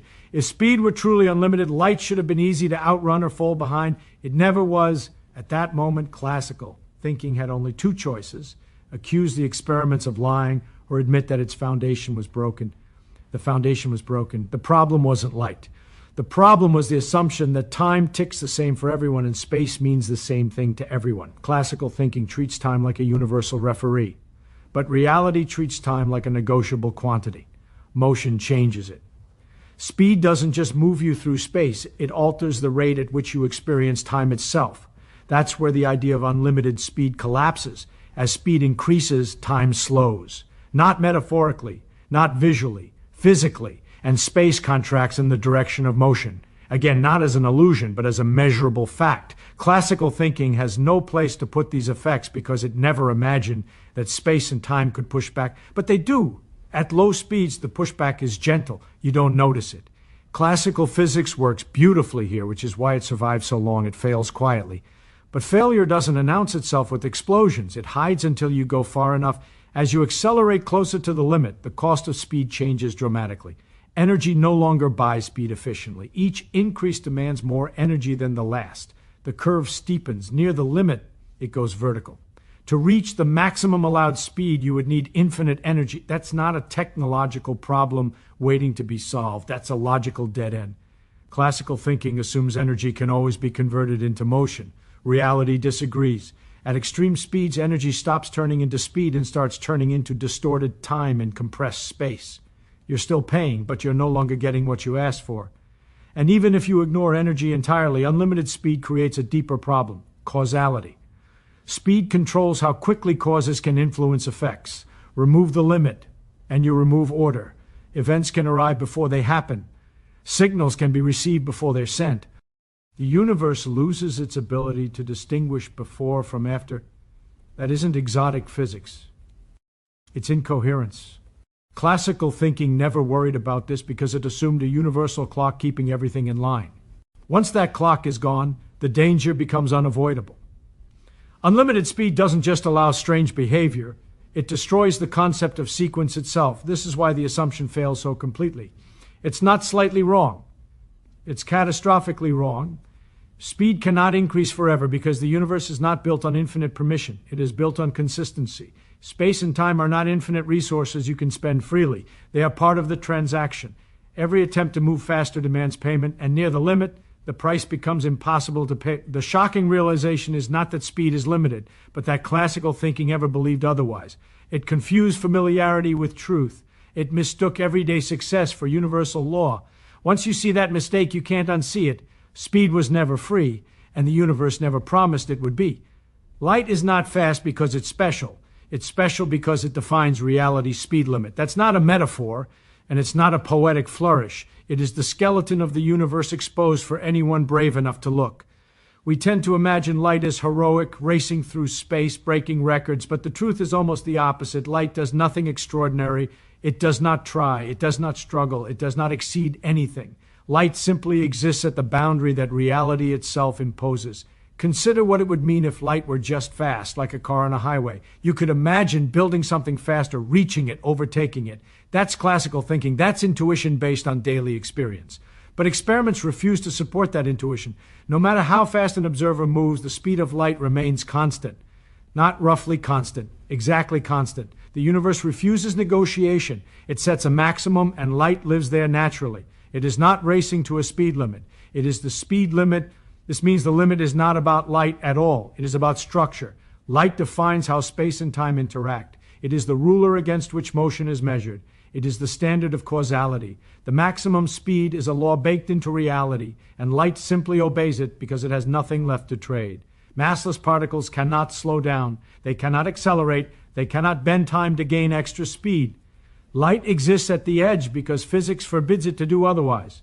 It is both the benchmark and the proof that the universe has boundaries. When we think of speed, we tend to focus on our experiences, cars, rockets, planes, all massive objects. They can accelerate, but as they approach the cosmic limit, the universe begins to fight back. Time slows, distances shrink, energy demands skyrocket. Each incremental gain in speed costs more than the last, approaching infinity as the speed approaches the ultimate boundary. Light is exempt from this penalty not because it is miraculous, but because the rules of physics set the limit precisely where it sits. It cannot go faster, cannot go slower, cannot deviate. It is a consequence of reality, not a miracle within it. Understanding this requires abandoning intuition. We are used to thinking in absolutes. Time is fixed, space is fixed, speed is relative only to position. But light forces a paradigm shift. It tells us that time dilates and lengths contract precisely so that its speed remains the same for every observer. The limit is hardwired into the structure of space-time. Light is merely the messenger, delivering this truth consistently across the cosmos. It is not the hero of the story, it is the storyteller. Now, think about causality. Faster than light travel is not a minor violation. It unravels the order of events. Messages could arrive before they were sent. Effects could precede causes. History could be rewritten in real time. The universe would collapse into incoherence. Light avoids this catastrophe by existing at the maximum allowed speed. It is the universe's accountant, ensuring that information flows consistently, that cause precedes effect, that reality remains coherent. Its speed is not special by accident. It is special because the universe requires it to maintain order. Consider energy. Massive objects demand energy to accelerate. As their speed rises, so does the energy cost, eventually approaching infinity near the limit. Light does not have mass. It does not consume energy to maintain its speed because it does not experience resistance from space-time in the same way. Its constancy is baked in. It is neither slowed by its surroundings nor enhanced by them. It is absolute because the rules are absolute. This also means that the speed limit is not a technological problem. No engine, no matter how advanced, could surpass it. We cannot cheat the laws of space-time. We cannot invent a way to outrun the order of reality itself. Light is simply showing us the ceiling, not inviting us to compete with it. It demonstrates the limit by living at it, unchallenged, unaffected, untouchable. And there is a subtle but powerful consequence here. The universe would not function without this limit. Without a maximum speed, causality breaks. Without causality, chemistry and atomic structure cannot persist.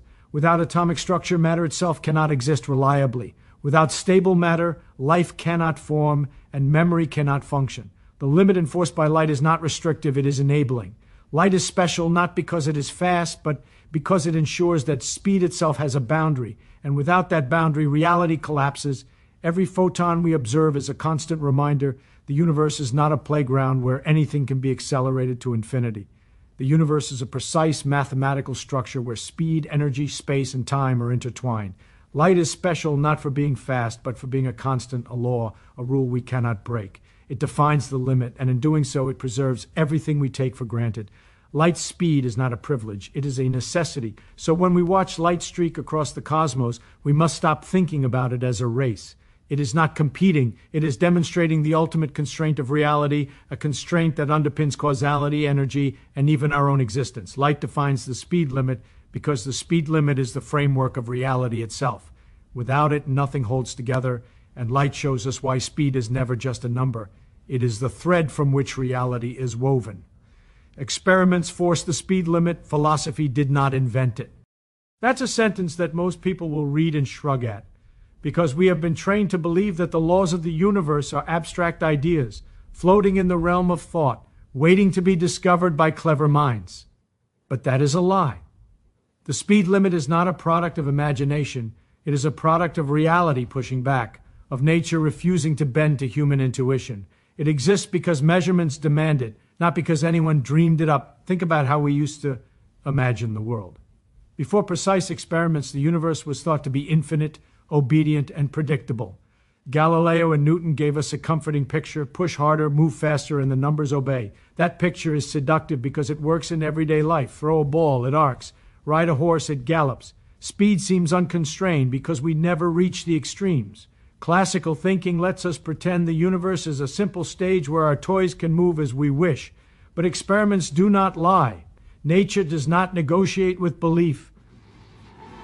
At the dawn of modern physics, scientists measured the speed of light and found something astonishing. No matter how fast they moved, light always traveled at the same speed. It didn't depend on the source, it didn't depend on the observer. This wasn't a philosophical idea about what should happen. It was a measurement, repeated, verified, undeniable. The universe refused to allow anything to move faster.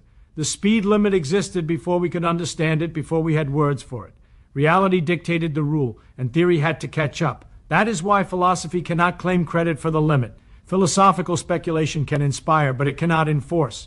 It can suggest ideas of infinity, absolutes, or cosmic fairness, but it cannot make photons behave. It cannot compress space or dilate time. It cannot demand that as you approach the speed limit, energy requirements rise to infinity.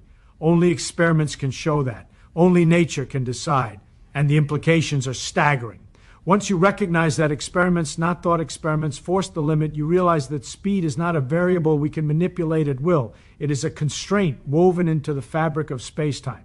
Every acceleration, every motion, every particle must obey this invisible boundary.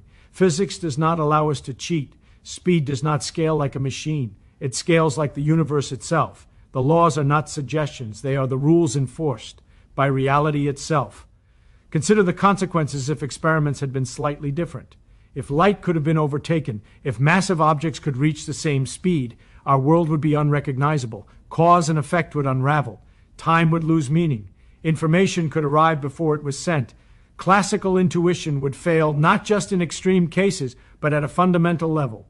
The speed limit is not a convenient number. It is the line between coherent existence and chaos. And experiments force that line into place. The universe does not wait for elegant theories. It does not pause to let philosophers debate. It produces measurements, and we either respect them or fail to understand reality. The discovery that the speed of light is constant forced a revolution in thinking. Time and space had to be redefined. Motion had to be reinterpreted. Energy had to be accounted for in new ways. These were not matters of conjecture. They were imposed by the stubborn refusal of nature to cooperate with outdated assumptions. Experiments forced every rethink. Philosophy could only follow. Even today, people romanticize science as a product of human genius. They celebrate thought experiments, analogies, and brilliant insights. But the true credit goes to the universe itself, which sets the rules and refuses to budge. Experiments expose those rules. That is the brutal truth. We are not inventors of reality. We are students, desperately, trying to understand a system that existed long before us and will continue long after. The speed limit is one of the clearest demonstrations of this. It was not imagined, deduced, or dreamed into existence. It was measured. It was forced upon us, and it is unforgiving. So the next time someone casually says nothing can travel faster than light because that's the law, remember, it is not a law dreamed up in a lecture hall. It is a law imposed by the universe, revealed through experiment, enforced by reality itself. Speed limits in our everyday life, traffic signs, speedometers, are trivial compared to this. The cosmic speed limit governs existence. It shapes causality, structures space-time, dictates energy requirements, and preserves the order of everything. Experiments forced it into our understanding. Philosophy could only marvel at the result, and that is what makes it so fascinating. The universe does not compromise, it does not negotiate, and it certainly does not yield to imagination. The speed limit exists because reality is precise and unforgiving. Nature writes the rules, and only through careful measurement do we get to read them. Thought alone could never have led us here. Experiments forced the speed limit into existence, and in doing so, they revealed a universe more disciplined, more structured, and more mind-bending than any philosophy could have dared to predict. Time is not universal. Motion changes time itself. That statement alone is enough to make anyone pause, because every day of our lives, we act as if time is absolute. We schedule meetings, set alarms, and plan trips under the assumption that a second for you is the same as a second for me. It feels obvious, it feels safe, it feels normal. But the universe doesn't care about what feels normal. The deeper you look, the more this assumption shatters. Imagine a clock on Earth and a clock aboard a rocket moving close to the speed of light. Classical intuition says they should tick in perfect sync, but experiments painstakingly repeated over decades show something that is almost impossible to swallow. The faster the rocket moves, the slower its clock runs relative to the one on Earth. Time itself dilates. It is not an illusion. It is measurable. It is real. Motion doesn't just move objects through space, it drags their experience of time along with it. This is not a philosophical claim or a hypothetical scenario. Muons created in the upper atmosphere reach the Earth's surface precisely because their internal clocks run slower when moving at near light speeds. Atomic clocks flown on airplanes arrive showing measurable differences compared to identical clocks left on the ground. Time bends, stretches, and compresses as a direct result of motion. Reality itself does not obey the common-sense notion of universal time. Motion changes time not as an abstract idea, but as a fundamental property of the universe. Think about the consequences. If time were universal, then causality would be simple and absolute. A happens, then B happens, and everyone agrees on the order. But when motion changes time, simultaneity is no longer universal. Two events that appear simultaneous to one observer may occur in a different order for another observer moving at a different speed. There is no universal clock ticking for the cosmos. There are only local clocks, each affected by motion. The universe becomes a network of interwoven timelines, each experiencing its own rate of flow, all constrained by the speed of light. This is why the idea of a universal absolute time fails catastrophically at high speeds. Classical mechanics work perfectly for everyday experiences because the differences were imperceptible. The clock in your car and the clock on the wall tick almost identically. The discrepancy is too small to notice. But as motion approaches the cosmic limit, the effects become undeniable. Time is flexible, not rigid. It is a property of motion, not a background stage upon which motion unfolds. To think otherwise is to live in a comforting fiction. Energy, mass, and motion are all entangled with this reality. As an object accelerates, its energy increases. But to accelerate closer to the speed limit, you pay the price in time dilation. The faster you try to go, the slower your internal clock runs relative to stationary observers. Your experience of time diverges from the rest of the universe. Time itself is a currency, and motion spends it. This is not metaphor. It is mathematics and experiment combined. The deeper truth is unsettling. If time is not universal, then everything we take for granted about simultaneity, causality, and sequence is conditional. Cause and effect are not absolute. They depend on your frame of reference. A message sent at high speed may be received before it was sent from the perspective of a different observer. Motion reshapes the order of events. The universe is not a simple universal metronome.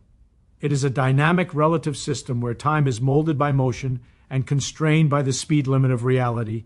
And yet, this bending of time is not chaotic. It follows precise, predictable laws. Special relativity tells us exactly how time dilates for a given speed. Nature enforces these rules with unflinching consistency. Time is not universal, but it is not arbitrary. It is structured, measurable, and unavoidable. Any attempt to ignore it or imagine universal time leads to contradictions and impossibilities. Consider life itself. Without time dilation, certain particles would decay before reaching Earth, certain chemical reactions would fail, and even the possibility of life as we know it would be affected. The universe's flexibility in time is not an accident, it is necessary. Motion-changing time preserves consistency and causality across all frames of reference. Light obeys this rule naturally. Massive objects experience it as a growing cost for speed. Time is not universal. That is the shocking truth. Every tick of a clock is local. Every motion reshapes the flow. We navigate life thinking 1 second is 1 second everywhere, but the cosmos says otherwise. Motion molds reality itself. To see it clearly is to feel the fragile structure of the universe and to understand that speed, time, and causality are inseparably bound. When you finally grasp that time is not universal, you realize that our perception of reality is limited. We experience a world where the difference is negligible, but the universe at high speeds, near the limit, exposes the full, relentless structure. Time is a property of motion, and motion is the currency of the cosmos. To push faster is to pay in time. To exceed the limit is impossible because the universe enforces its own rules through the very fabric of space and time. And that is why the statement is more than just physics, it is a confrontation with reality. Time is not a universal constant. Motion changes time itself. This is not theory, this is fact. The universe is precise, unforgiving, and utterly unlike what our intuition predicts, and understanding it is not optional. It is the first step in truly comprehending how reality works. Length is not fixed. Motion compresses space. That statement alone can make your head spin because everything we experience every day screams the opposite. A ruler in your hand appears the same length, whether it's in motion or sitting still. Roads stretch ahead, walls don't shrink, chairs stay the same size. Our senses insist that length is absolute, but intuition is not evidence, and reality does not care about what feels comfortable. At high speeds near the ultimate cosmic limit, space itself refuses to obey our assumptions. Motion compresses it. Imagine a spaceship racing past the stars at near light speed. Classical thinking would say the ship is the same length as when it sits on the launch pad. But reality tells a different story. Observers stationary relative to the ship see it shorten along the direction of motion. This is not a trick of perception. It is measurable, predictable, unavoidable. Space itself is malleable. Motion reshapes it. Every meter in the direction of movement is compressed. Every distance contracts. The universe is not rigid. It is flexible, dynamic, and structured by motion. This is not just theoretical. It is confirmed in particle accelerators around the world. High-speed particles hurtling close to the speed of light behave as if their length along the motion axis is contracted. Their interactions, collisions, and lifetimes all align perfectly with this prediction. Space is not a static backdrop. It bends under motion, just as time does. This is the essential insight of special relativity. Distance and duration are intertwined with velocity. Neither is absolute. Both are dependent on the observer's frame of reference. Now consider the implications. If space could not compress, the universe would break under high-speed motion. At speeds approaching the cosmic limit, the energy required to move objects would become infinite far sooner. Atomic structures would destabilize. The relationship between time, space, and energy would fracture. The flexibility of length is not a quirk. It is a safeguard, a necessary consequence of the universe enforcing a maximum speed. Space contracts to accommodate motion. Without it, matter could not exist consistently at high velocities, and the cosmos could not maintain coherence. Length contraction is also deeply counterintuitive. We are taught that space is passive. We measure distance with tape, stride with our feet, or chart it with instruments. Motion changes nothing in our daily lives, yet the universe hides its rules in the extremes. Only when you push particles, rockets, or thought experiments close to the limit does space reveal its malleability. A ruler moving at near light speed is shorter than the same ruler at rest. This is not illusion or perception, it is physics. Reality contracts the ruler, not your mind, and there is an essential connection here with time. Space and time are not separate entities, they are aspects of the same fabric. Space-time. Just as motion dilates time, it contracts length. These two effects are not independent, they are two sides of the same cosmic coin. The faster you move, the shorter distances in your direction of motion become, the slower your internal clock ticks, and the more energy it takes to push any object closer to the limit. Everything is intertwined. Space is compressed to preserve causality. Time is stretched to preserve consistency. The universe does not allow shortcuts. Motion enforces the rules. This also explains why light travels at its constant speed. Massless particles cannot experience length contraction in the same way, but for everything with mass, contraction ensures that the maximum speed is never exceeded. The universe balances distance, duration, and energy through the geometry of motion. Space itself is a participant in this transaction. It is not passive, it is a currency. Motion spends it, compresses it, and enforces limits through it. Consider thought experiments like the fast train passing a platform. Observers on the platform measure the train differently than passengers inside. The train shrinks along the direction of motion, but only for those outside. Inside, the passengers see themselves normally. The fabric of reality shifts depending on motion. Space is relative, flexible, and conditional. This is not a trick of perception. It is baked into the equations governing reality. And here is the mind-bending truth. Without length contraction, the universe could not allow objects to approach the cosmic speed limit. Infinite energy would be required at lower velocities. Atoms would not hold together. Particles would decay prematurely. Life as we know it would be impossible. Motion compressing space is not a curious side effect. It is essential for the existence of coherent matter, causality, and stability. The universe enforces its maximum speed by reshaping space itself. Length is not fixed. That simple statement destroys intuition. Space is flexible, dynamic, and dependent on motion. Reality is not a static container where objects move. Reality is a living network of space-time, bending, stretching, and compressing to enforce its rules. Every motion, every acceleration, every approach to the limit triggers this cosmic negotiation. Our senses hide it. Everyday life conceals it, but in the extremes, the truth cannot be ignored. Space itself yields to motion. Length is relative. Motion compresses space. That is how the universe survives. That is how it functions. That is how reality enforces its ultimate speed limit. Energy does not increase linearly with speed. It blows up near the limit. That statement is almost shocking because every day we are trained to think the faster we go, the more energy we need, and that's it. Twice the speed, twice the energy. Add a little more, get a little more. It feels linear, safe, predictable. That is the trap of intuition. Reality does not obey linearity when you approach the cosmic speed limit. The closer you get, the more violently energy escalates, until it becomes effectively infinite. Consider a car speeding down a highway. Add fuel, it goes faster. Up to a point, classical physics works. Speed is proportional to energy. But the universe has a different set of rules when you start approaching the ultimate speed, the speed of light. Suddenly, the relationship between energy and velocity is no longer tame. Every tiny increase in speed demands exponentially more energy. Push a particle to 90% of the speed limit, and you already need more energy than seems reasonable. At 99, you need energy that exceeds the total output of the sun over millions of years. At 99.99999, the numbers are absurd. Infinity stares you in the face. This is not an accident, and it is not a mathematical quirk. It is a direct consequence of the universe enforcing the speed limit. Energy is not just a number.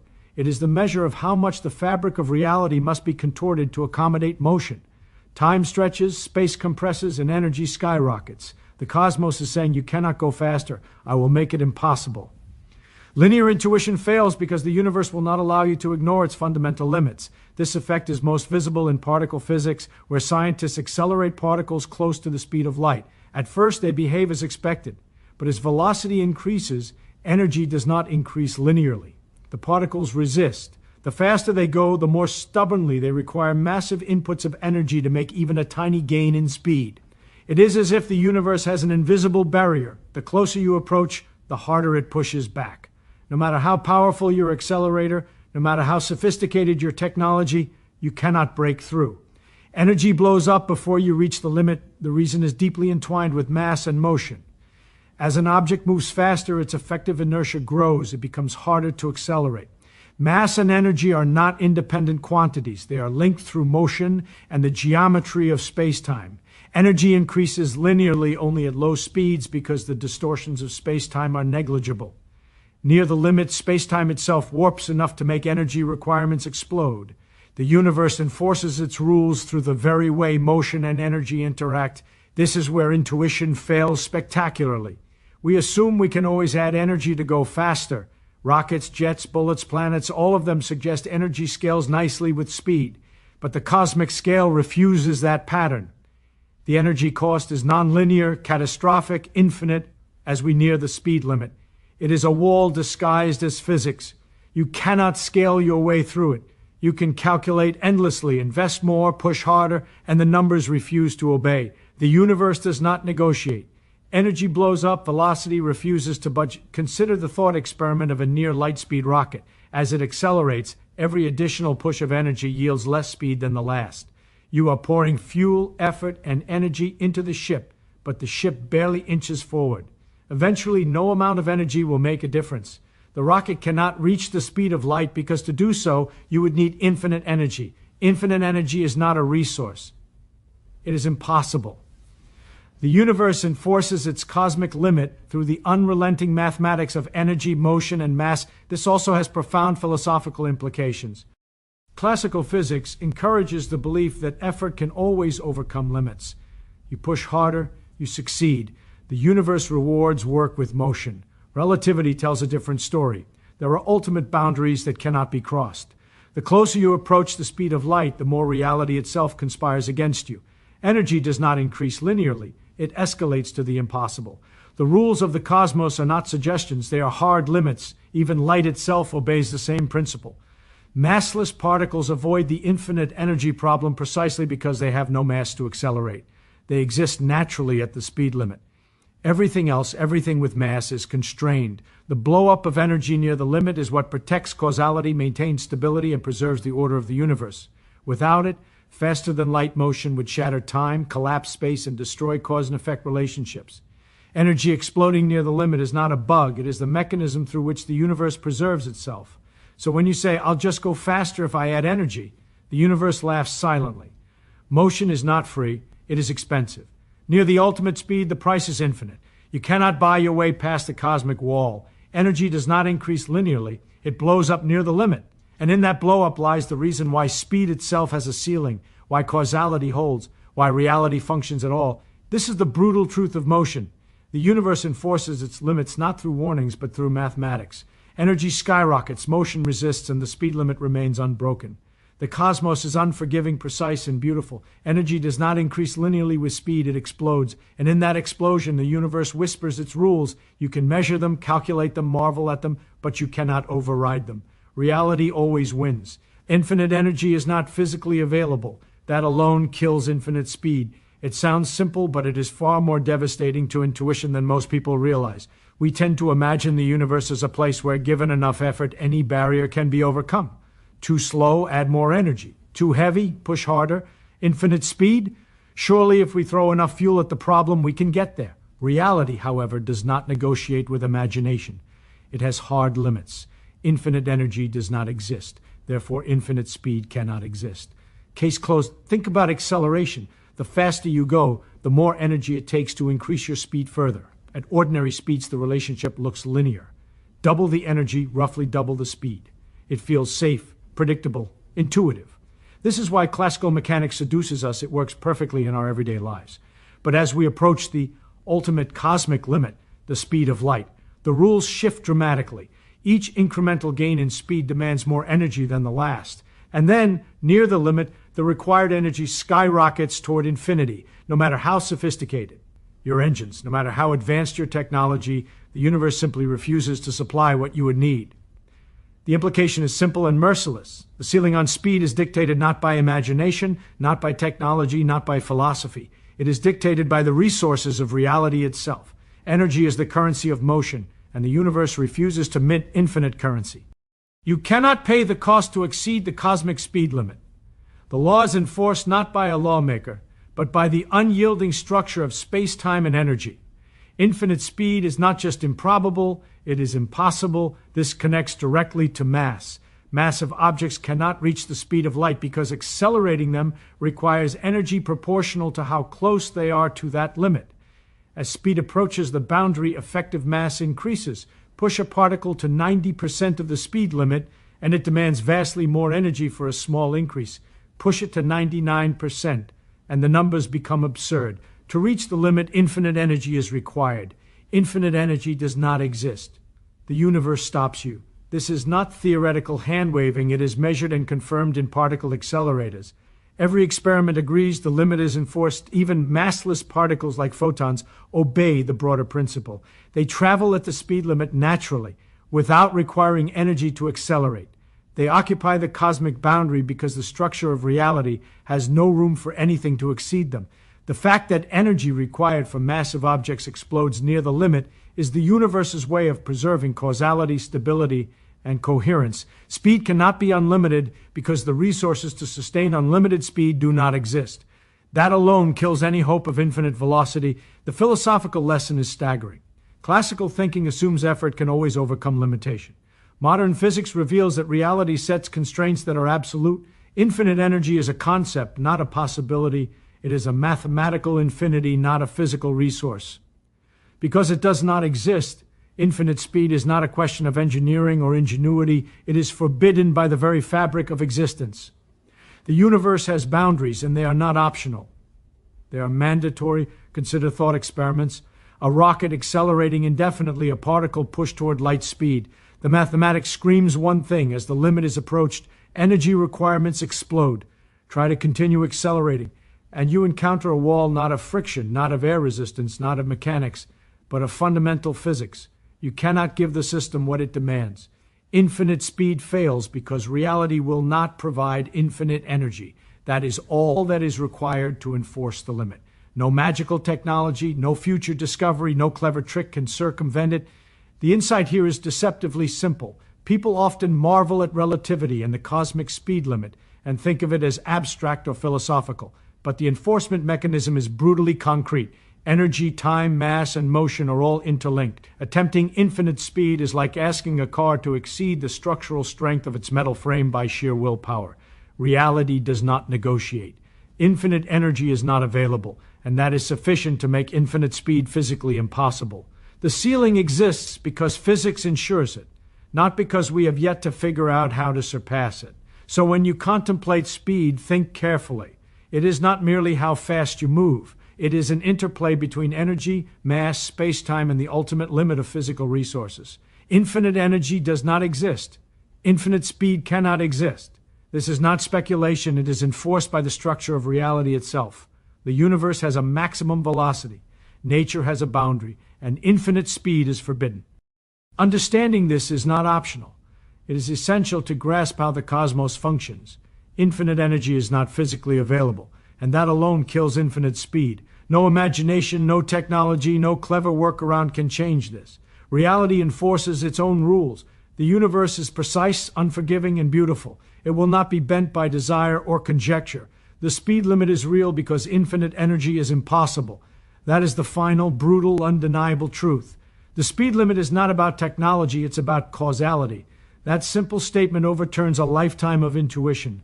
Most people think the ultimate speed is a challenge we could overcome if we just built faster engines, stronger rockets, or more powerful particles. That's classical thinking. But the universe does not care about technology. Its limits are not suggestions for human ingenuity to surpass. They are rules that preserve the very order of events. The speed limit exists so that cause remains before effect. Without it, reality itself unravels. Consider what would happen if speed were unlimited. Signals could travel instantaneously, and effects could precede their causes. A message sent today could be received yesterday. The future could influence the past. Causality, the principle that underpins every sequence in the universe, would collapse. Classical intuition breaks down here because we never experience violations in our everyday life. But at high speeds, nature enforces strict boundaries. The speed limit exists to maintain the order of time. It is not negotiable, and it is not arbitrary. It is essential. Light is at the center of this story. Its constant speed is not a coincidence, nor is it a reward for being fast. Light is the universe's messenger, moving at precisely the speed that keeps causality intact. Massless particles like photons occupy the cosmic limit, showing the boundary without breaking it. Massive objects cannot reach this speed because accelerating them beyond the limit would invert cause and effect. The universe prevents paradoxes by enforcing the speed limit through the very structure of space-time.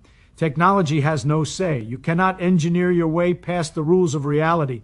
This principle affects everything we take for granted. Time, length, mass, energy, they all conspire to enforce causality.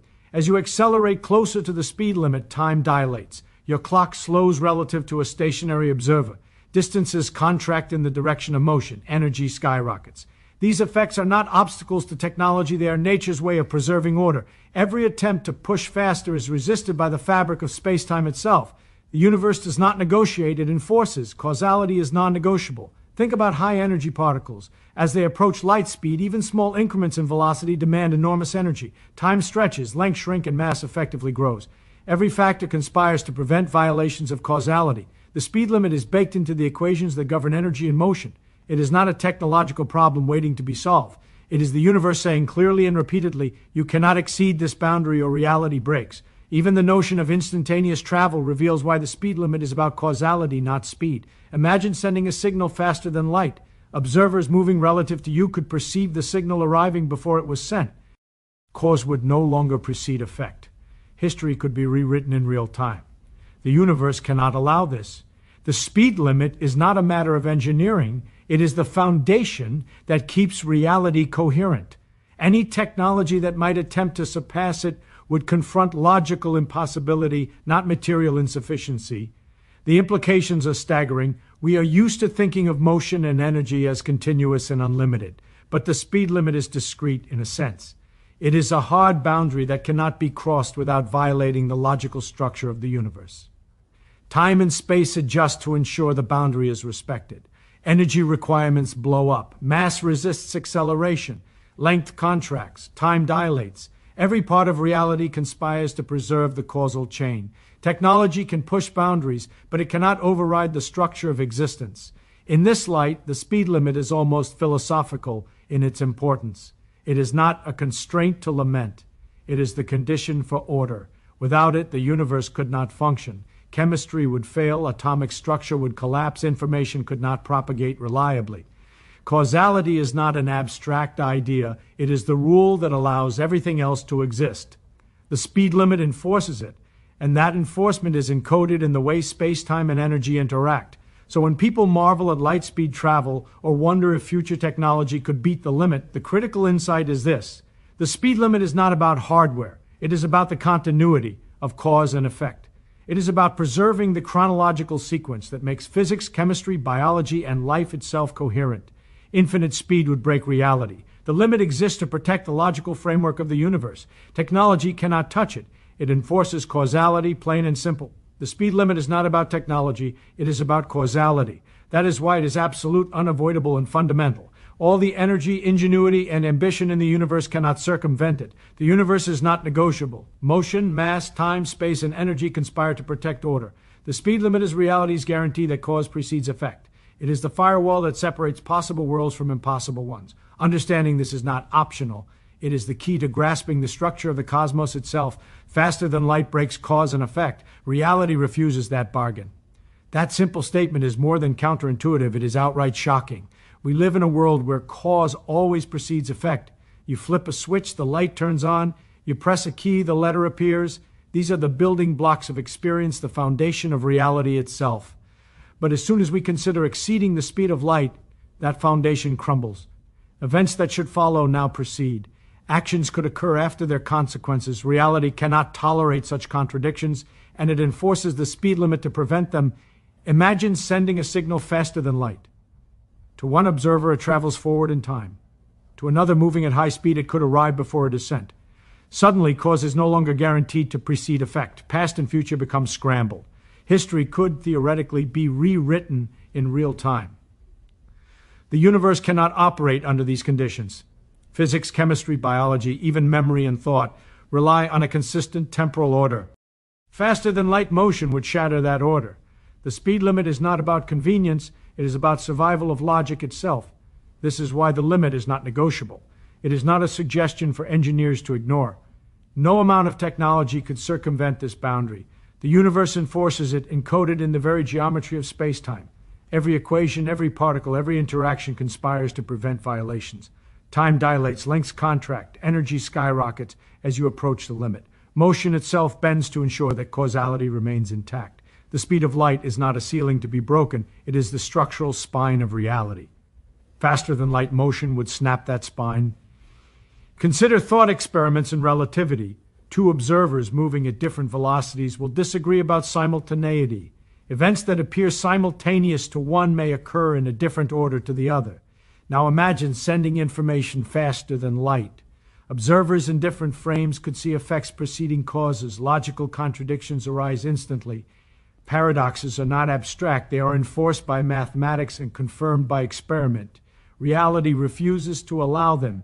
Faster than light travel is not just physically impossible, it is logically impossible. Even light itself demonstrates the universe's enforcement of causality. Massless particles travel at the speed limit naturally, without requiring infinite energy. They trace the boundary between the possible and the impossible. Massive objects, on the other hand, are constrained by energy, length, and time. As they accelerate, energy requirements blow up, length shrink, and time dilates, all conspiring to prevent faster-than-light motion. Reality builds a wall around causality, and light runs along its edge. Attempting to breach it is futile. The universe enforces consistency through physics itself. The implications are staggering. Our classical intuition tells us to push, accelerate, innovate. We assume barriers can be overcome. Faster-than-light travel is a popular dream in science fiction, a metaphor for ultimate freedom. But the universe is not a playground for fantasy. Cause and effect are non-negotiable. History, memory, and prediction all depend on temporal order. Violating this order would unravel reality. It is not a question of power, creativity, or technology. It is a question of logic enforced by the laws of nature. Think about energy, time, and mass. As velocity increases toward the speed limit, time slows, space contracts, and energy requirements explode. These effects are not incidental. They are the mechanism by which causality is preserved. They prevent any object from crossing the cosmic boundary. Faster-than-light travel would require infinite energy, physically impossible, and would invert cause and effect, logically impossible. Reality has structured itself in such a way that paradoxes cannot occur. The universe refuses that bargain. Even our perception of events is tied to this principle. Light carries information. When we see a star, we see it as it was in the past, not as it is now. The universe ensures that signals travel within causally consistent limits. Faster-than-light signals would break that chain, creating confusion, contradictions, and collapse. Time, space, and speed are intertwined to preserve order. Reality enforces this at every level, from particles to galaxies, from photons to human perception. This is the brutal truth. Faster-than-light motion is impossible because reality itself prohibits it. No matter how powerful a spacecraft, no matter how advanced technology becomes, you cannot outrun causality. You cannot deliver an effect before its cause. You cannot force the universe to bend its logical structure. Infinite speed, instantaneous travel, time inversion, all of it is forbidden not by imagination, but by the unforgiving enforcement of causality. Faster than light breaks cause and effect. Reality refuses that bargain. That is the core lesson of physics. The universe is not negotiable. It sets limits to protect order, coherence, and consistency. The cosmic speed limit is not an arbitrary number or a technological challenge. It is the boundary that preserves everything we know about time, space, and existence. Crossing it is impossible, not because we haven't tried hard enough, but because reality itself will not allow it. Cause and effect are sacred. The speed of light is the enforcer. Faster than light motion is the ultimate paradox, and reality refuses to engage with it. Mass is not what slows things. Space-time geometry does. That is a statement that overturns centuries of intuition. We are taught that massive objects resist acceleration because of their mass, push harder, overcome inertia, simple classical thinking. But that explanation is incomplete. It is not the mass itself that enforces the ultimate speed limit. It is the geometry of space-time, the way space and time are interwoven, that resist motion as velocity approaches the cosmic boundary. Mass alone cannot explain the explosion of energy requirements, the contraction of lengths, or the dilation of time. Space-time itself is the enforcer. Consider what happens as an object accelerates toward the speed of light. Classical intuition might suggest that the object's mass gets heavier, resisting further acceleration. But that is a convenient shorthand, not the deep truth. The resistance is a consequence of the structure of space-time itself. As velocity increases, time slows for the moving object, distances contract along the direction of motion, and energy grows nonlinearly. The rules of motion are not dictated by the object, they are dictated by the universe. Mass is simply a participant in a broader geometric framework that enforces the cosmic speed limit. Space-time is not passive. It is not a stage upon which particles act. It is a dynamic medium responding to motion, bending, stretching, and compressing to preserve consistency and causality. Every attempt to approach the speed limit interacts with this geometry. The faster you go, the more space-time asserts itself. Length contracts, time dilates, and energy requirements soar. Mass alone does not create these effects. Even massless particles like photons experience the consequences of space-time geometry. They move precisely at the speed limit because space-time allows it, not because of any intrinsic mass. Think about acceleration in a rocket. As you push closer to light speed, the object does not resist in the classical sense. Space-time warps. The distance you must traverse becomes effectively shorter for the moving object, but longer for the stationary observer. time slows inside the ship. Energy requirements blow up. These are geometric effects dictated by the structure of space-time. Mass contributes to how the object interacts with these distortions, but it is the geometry itself that enforces the speed limit. Without space-time's rules, infinite speed would be possible. Mass alone could never prevent it. This is why massless particles behave so differently from massive ones. Photons travel at the speed limit naturally. They are unbound by mass, but they are still constrained by space-time. Space-time does not allow anything to exceed the limit. For massive objects, space-time enforces the restriction through energy, time, and length. The concept of mass slowing things down is merely a shadow of the deeper truth. The universe's geometry dictates what is possible. The cosmic speed limit emerges from the fabric of reality itself, not from the properties of matter. Consider particle accelerators, where scientists push particles close to light speed. The closer a particle gets to the limit, the more energy is required for even the smallest increase in velocity. At first glance, it might appear that mass is resisting. But the actual mechanism is space-time geometry, the rules encoded in the relationship between time, distance, and velocity. The energy required grows to infinity because space-time dictates that the cosmic speed cannot be breached. The particle's mass is irrelevant compared to the immutable structure of space-time. This geometric perspective also explains time dilation and length contraction. The faster an object, light, doesn't struggle to go faster. It already moves at the maximum. That statement is deceptively simple, but it destroys centuries of intuitive thinking. We tend to imagine that speed is something objects must push for, something to struggle towards, something that requires effort to attain. A car accelerates, a rocket blasts forward, a particle is pushed by a field. All of these seem to fight against resistance. But light does not fight. Light does not accelerate. It is not racing to some goal. It exists already at the ultimate boundary, the cosmic speed limit. The universe has decreed that nothing can surpass it, and light exemplifies that law perfectly. This is what makes light extraordinary. It moves at the limit precisely because it does not need to accelerate. It is massless, unburdened by inertia, yet it is still bound by the geometry of space-time. The cosmic speed limit is not a suggestion for light. It is its natural state. It does not struggle, strain, or exert effort. Light simply moves because the universe has already optimized its velocity. It is the embodiment of the maximum possible speed in our cosmos. The very concept of going faster does not apply. There is nothing beyond light. Think about what this means for massive objects. Rockets, particles, and planets must expend energy to approach the cosmic speed limit. Every small gain in speed requires exponentially more energy. In contrast, light requires no such energy. Its motion is built into the fabric of reality. This demonstrates a deeper principle. The speed limit is not arbitrary. It is enforced by space-time itself. Objects with mass struggle to reach it. Massless entities simply exist at it. Speed is not something to conquer. For light, speed is already perfect. Even more fascinating is how light's constant speed enforces causality. Because light cannot move faster, the sequence of cause and effect is preserved. Photons carry information, ensuring that signals do not violate temporal order. Massive objects cannot surpass light because doing so would disrupt causality. Light is the benchmark, the rule, the enforcer of cosmic order. It does not push against limits because it embodies them. The universe defines the maximum speed, and light is already there. This also changes how we think about the universe. We tend to imagine speed as relative, something objects can strive to improve. But the ultimate speed is absolute. Light is not struggling, it is stationary in the dimension of possibility.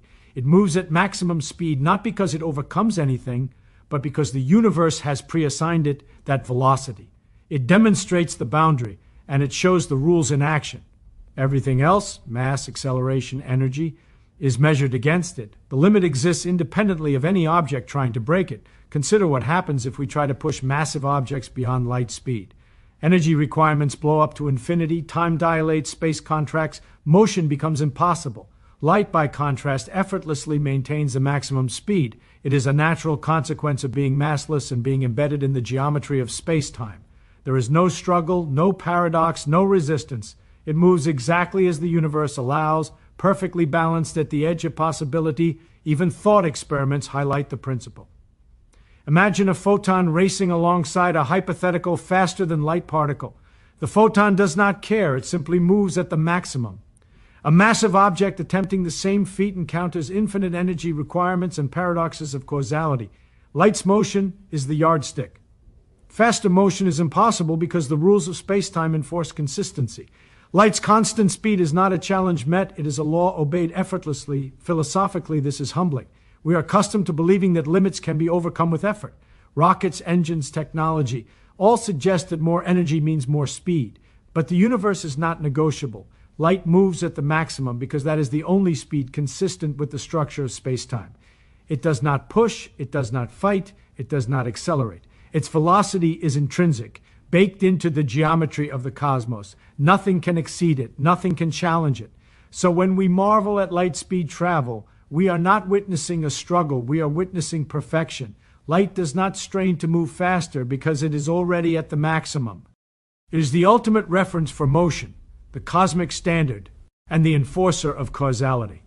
All massive objects, all efforts at acceleration, all dreams of exceeding the speed of light confront the same immutable barrier.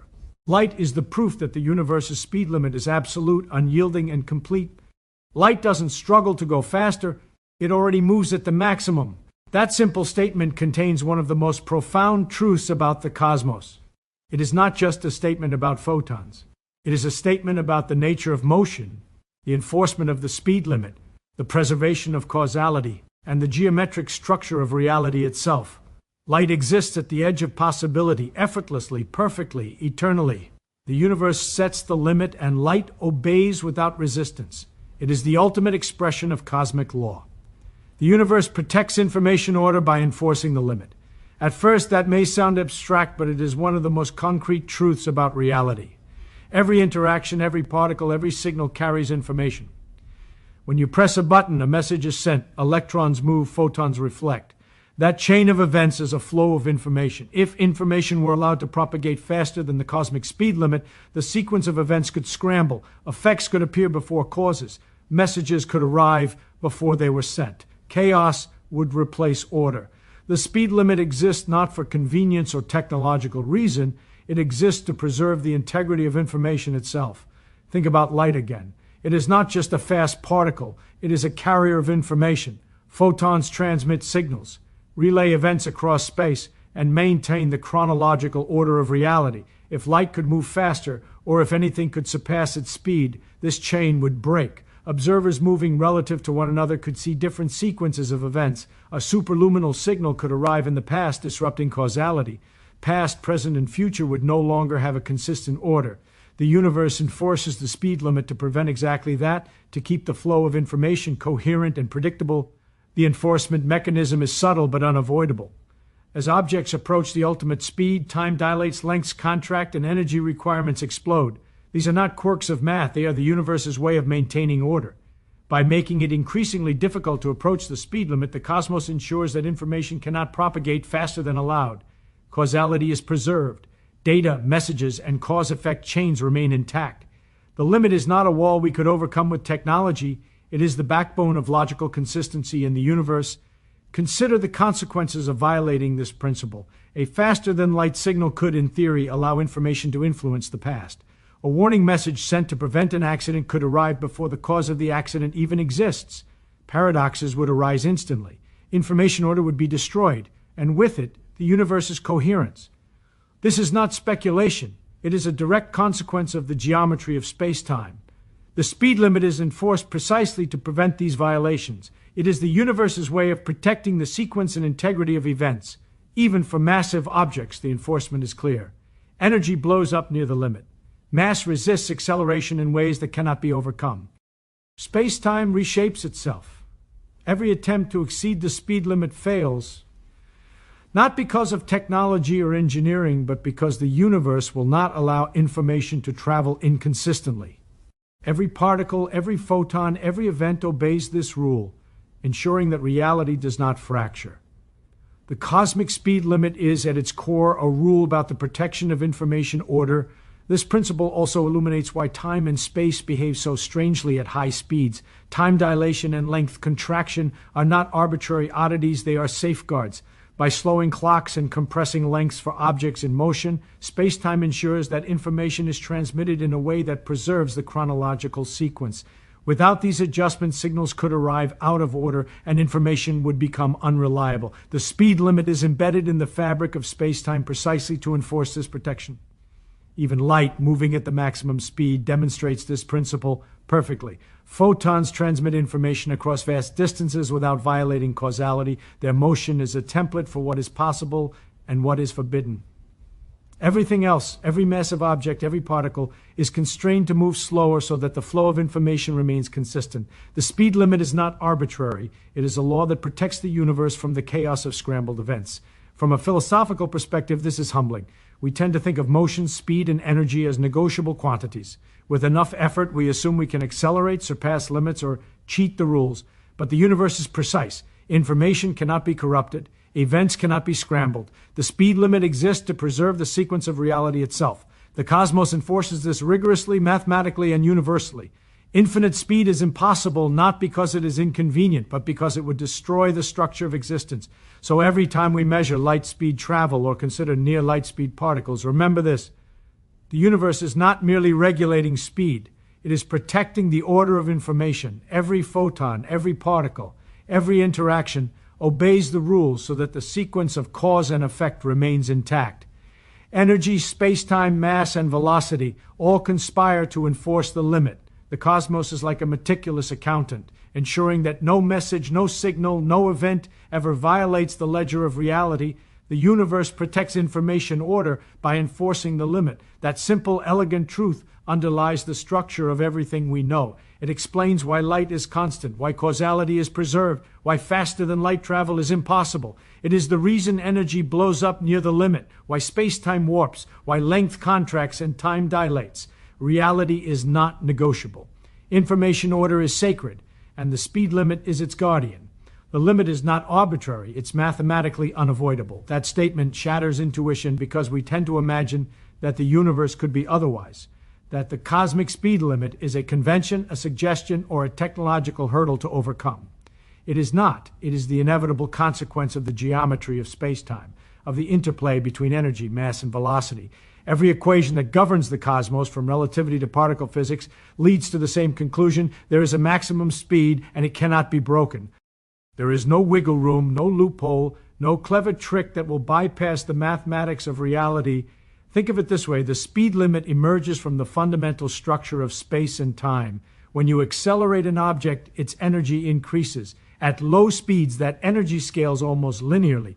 But as you approach the cosmic speed, the energy required grows faster and faster, diverging toward infinity. It is not a limit imposed by our technology or imagination. It is embedded in the equations themselves. Physics does not care about our desires. The universe does not negotiate. Mathematics demands it. Consider a thought experiment. You attempt to push a particle faster than light. You increase energy, you build engines, you apply forces. The particle accelerates, but each incremental gain in speed costs exponentially more energy. Eventually, the numbers explode. Infinite energy would be required to reach the limit. Infinite energy does not exist. Therefore, the particle cannot exceed the limit. This is not opinion. It is mathematical necessity. The equations do not allow for escape. The limit is unavoidable. Even massless particles, such as photons, obey the same principle in a complementary way. They travel at the maximum speed naturally. They do not struggle to reach it because the geometry of space-time has already assigned them that velocity. Everything else, everything with mass, is constrained from surpassing that speed because the underlying mathematics of motion, energy, and space-time will not allow it. It is not arbitrary. It is a rule written into the fabric of reality. This also explains why faster-than-light motion would break causality. The limit is mathematically tied to the structure of time and space. If you could exceed it, events could occur out of order, signals could arrive before they are sent, and the universe would collapse into logical contradiction. The enforcement of the speed limit is baked into the equations that govern space-time. Cause and effect, information order, the flow of time, all are preserved because the limit is unavoidable. It is not a convenience, it is a necessity. The limit manifests in everyday physics, even if subtly.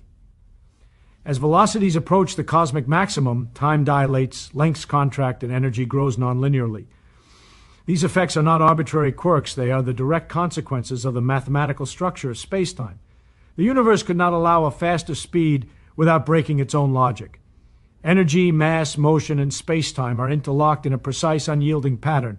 The speed limit is a natural outcome of these relationships. Even attempts at theoretical loopholes fail. Wormholes, warp drives, tachyons, all of them run into the same constraint mathematics refuses. Infinite energy, inverted causality, singularities, paradoxes. Reality does not negotiate. The cosmic speed limit is enforced not by threat or rule, but by the impossibility of violating the equations that govern existence. The boundary is mathematically unavoidable, and every attempt to bypass it collides with the logical structure of the universe. Philosophically, this is humbling. We are accustomed to thinking that boundaries can be overcome, that effort can overcome limitation. Rockets, engines, technology all give the illusion that motion is negotiable. But the cosmic speed limit is not negotiable. It is not a law we hope to obey. It is a law we cannot disobey. The equations of space-time, energy, and mass will not allow any exception. Infinite speed is impossible not because we have not tried hard enough, but because the mathematics of reality forbids it. This inevitability is reflected in every particle accelerator experiment, in every observation of photons, in every measure of relativistic physics. Nature consistently demonstrates that the limit is mathematically enforced. Light speed is constant, massive objects approach but never exceed it, and the universe operates coherently because the limit cannot be broken. There is no contingency, no negotiation, no chance. The limit exists because mathematics demands it, and mathematics is the framework that defines reality itself. So when you contemplate the cosmic speed limit, understand this: it is not a suggestion, it is not a technological barrier, it is not an accident. The limit is mathematically unavoidable. It is the consequence of the structure of space-time, the interaction of energy and mass, and the preservation of causality. Everything else, every particle, every photon, every human attempt to accelerate, must conform to this constraint. The universe has written its rules and equations, and these equations cannot be rewritten. The limit is not arbitrary, it's mathematically unavoidable. That is one of the most profound truths of existence. Every concept of speed, motion, energy, and causality flows from this principle. Reality enforces it, space-time embodies it, and light exemplifies it. No amount of imagination, ambition, or technology can bypass it. The mathematics of the cosmos have spoken, and the speed limit stands unchallenged, inevitable, absolute. The shocking part: the limit doesn't restrict reality, it creates it. At first, this seems absurd. We think of limits as constraints, as obstacles, as something that prevents action. Speed limits, walls, rules, they restrict. But the cosmic speed limit is different. It is not a boundary that reality struggles against. It is the foundation upon which reality itself is built. Without the limit, causality, time, space, and information order would collapse. The universe would be unrecognizable, incoherent, chaotic. The speed limit does not constrain, it structures. It is the scaffolding of existence. Consider causality. Cause must always precede effect. Events must have a predictable sequence. Information must flow reliably. The speed limit enforces this, yes, but in doing so, it also defines what is possible. It shapes the rules of physics, dictates the relationship between energy, mass, and motion, and ensures that time and space behave consistently. Without the limit, signals could propagate instantaneously or backward in time, paradoxes would proliferate, and reality would be scrambled. In other words, the limit does not just prevent things, it defines the very structure of reality, the order in which things happen, the universe in which events can exist at all. Light exemplifies this beautifully. It moves at the cosmic maximum effortlessly. It does not struggle, it does not fight, it does not accelerate. Its constant speed defines the tempo of reality. Everything else, every massive object, every particle, every signal is measured against it. The limit is baked into space-time, dictating how clocks tick, how rulers measure, how energy interacts with matter. The speed limit is not arbitrary, it is the backbone that shapes existence. Without it, reality would lack coherence. There would be no reliable order, no stable universe, no physics as we know it. Even the behavior of massive objects illustrates the principle.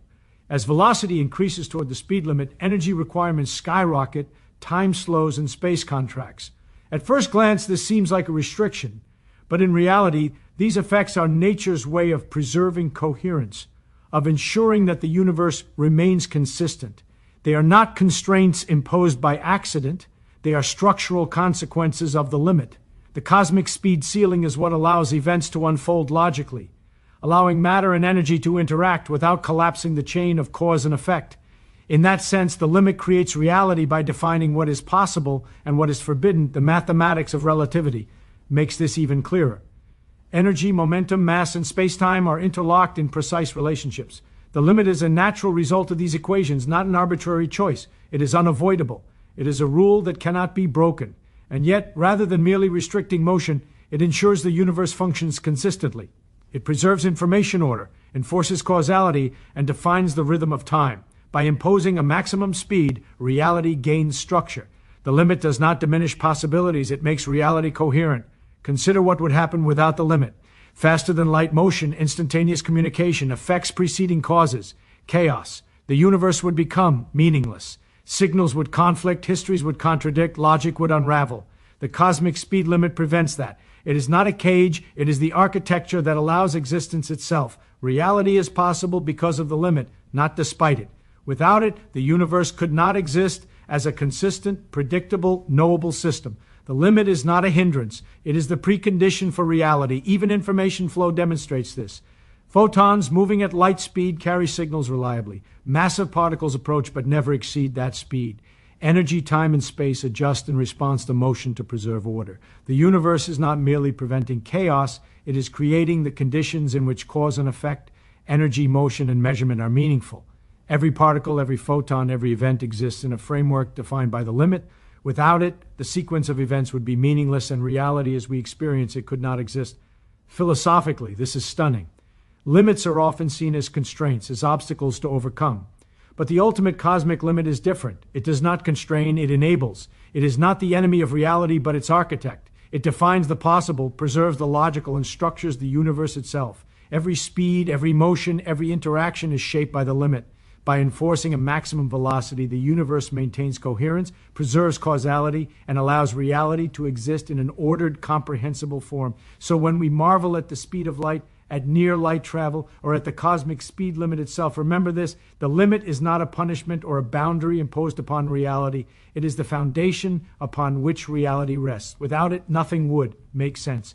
Cause and effect would collapse, information would scramble, space-time would unravel. The limit is the rule that allows the universe to function at all. It does not restrict reality, it creates it. The shocking part, the limit doesn't restrict reality, it creates it.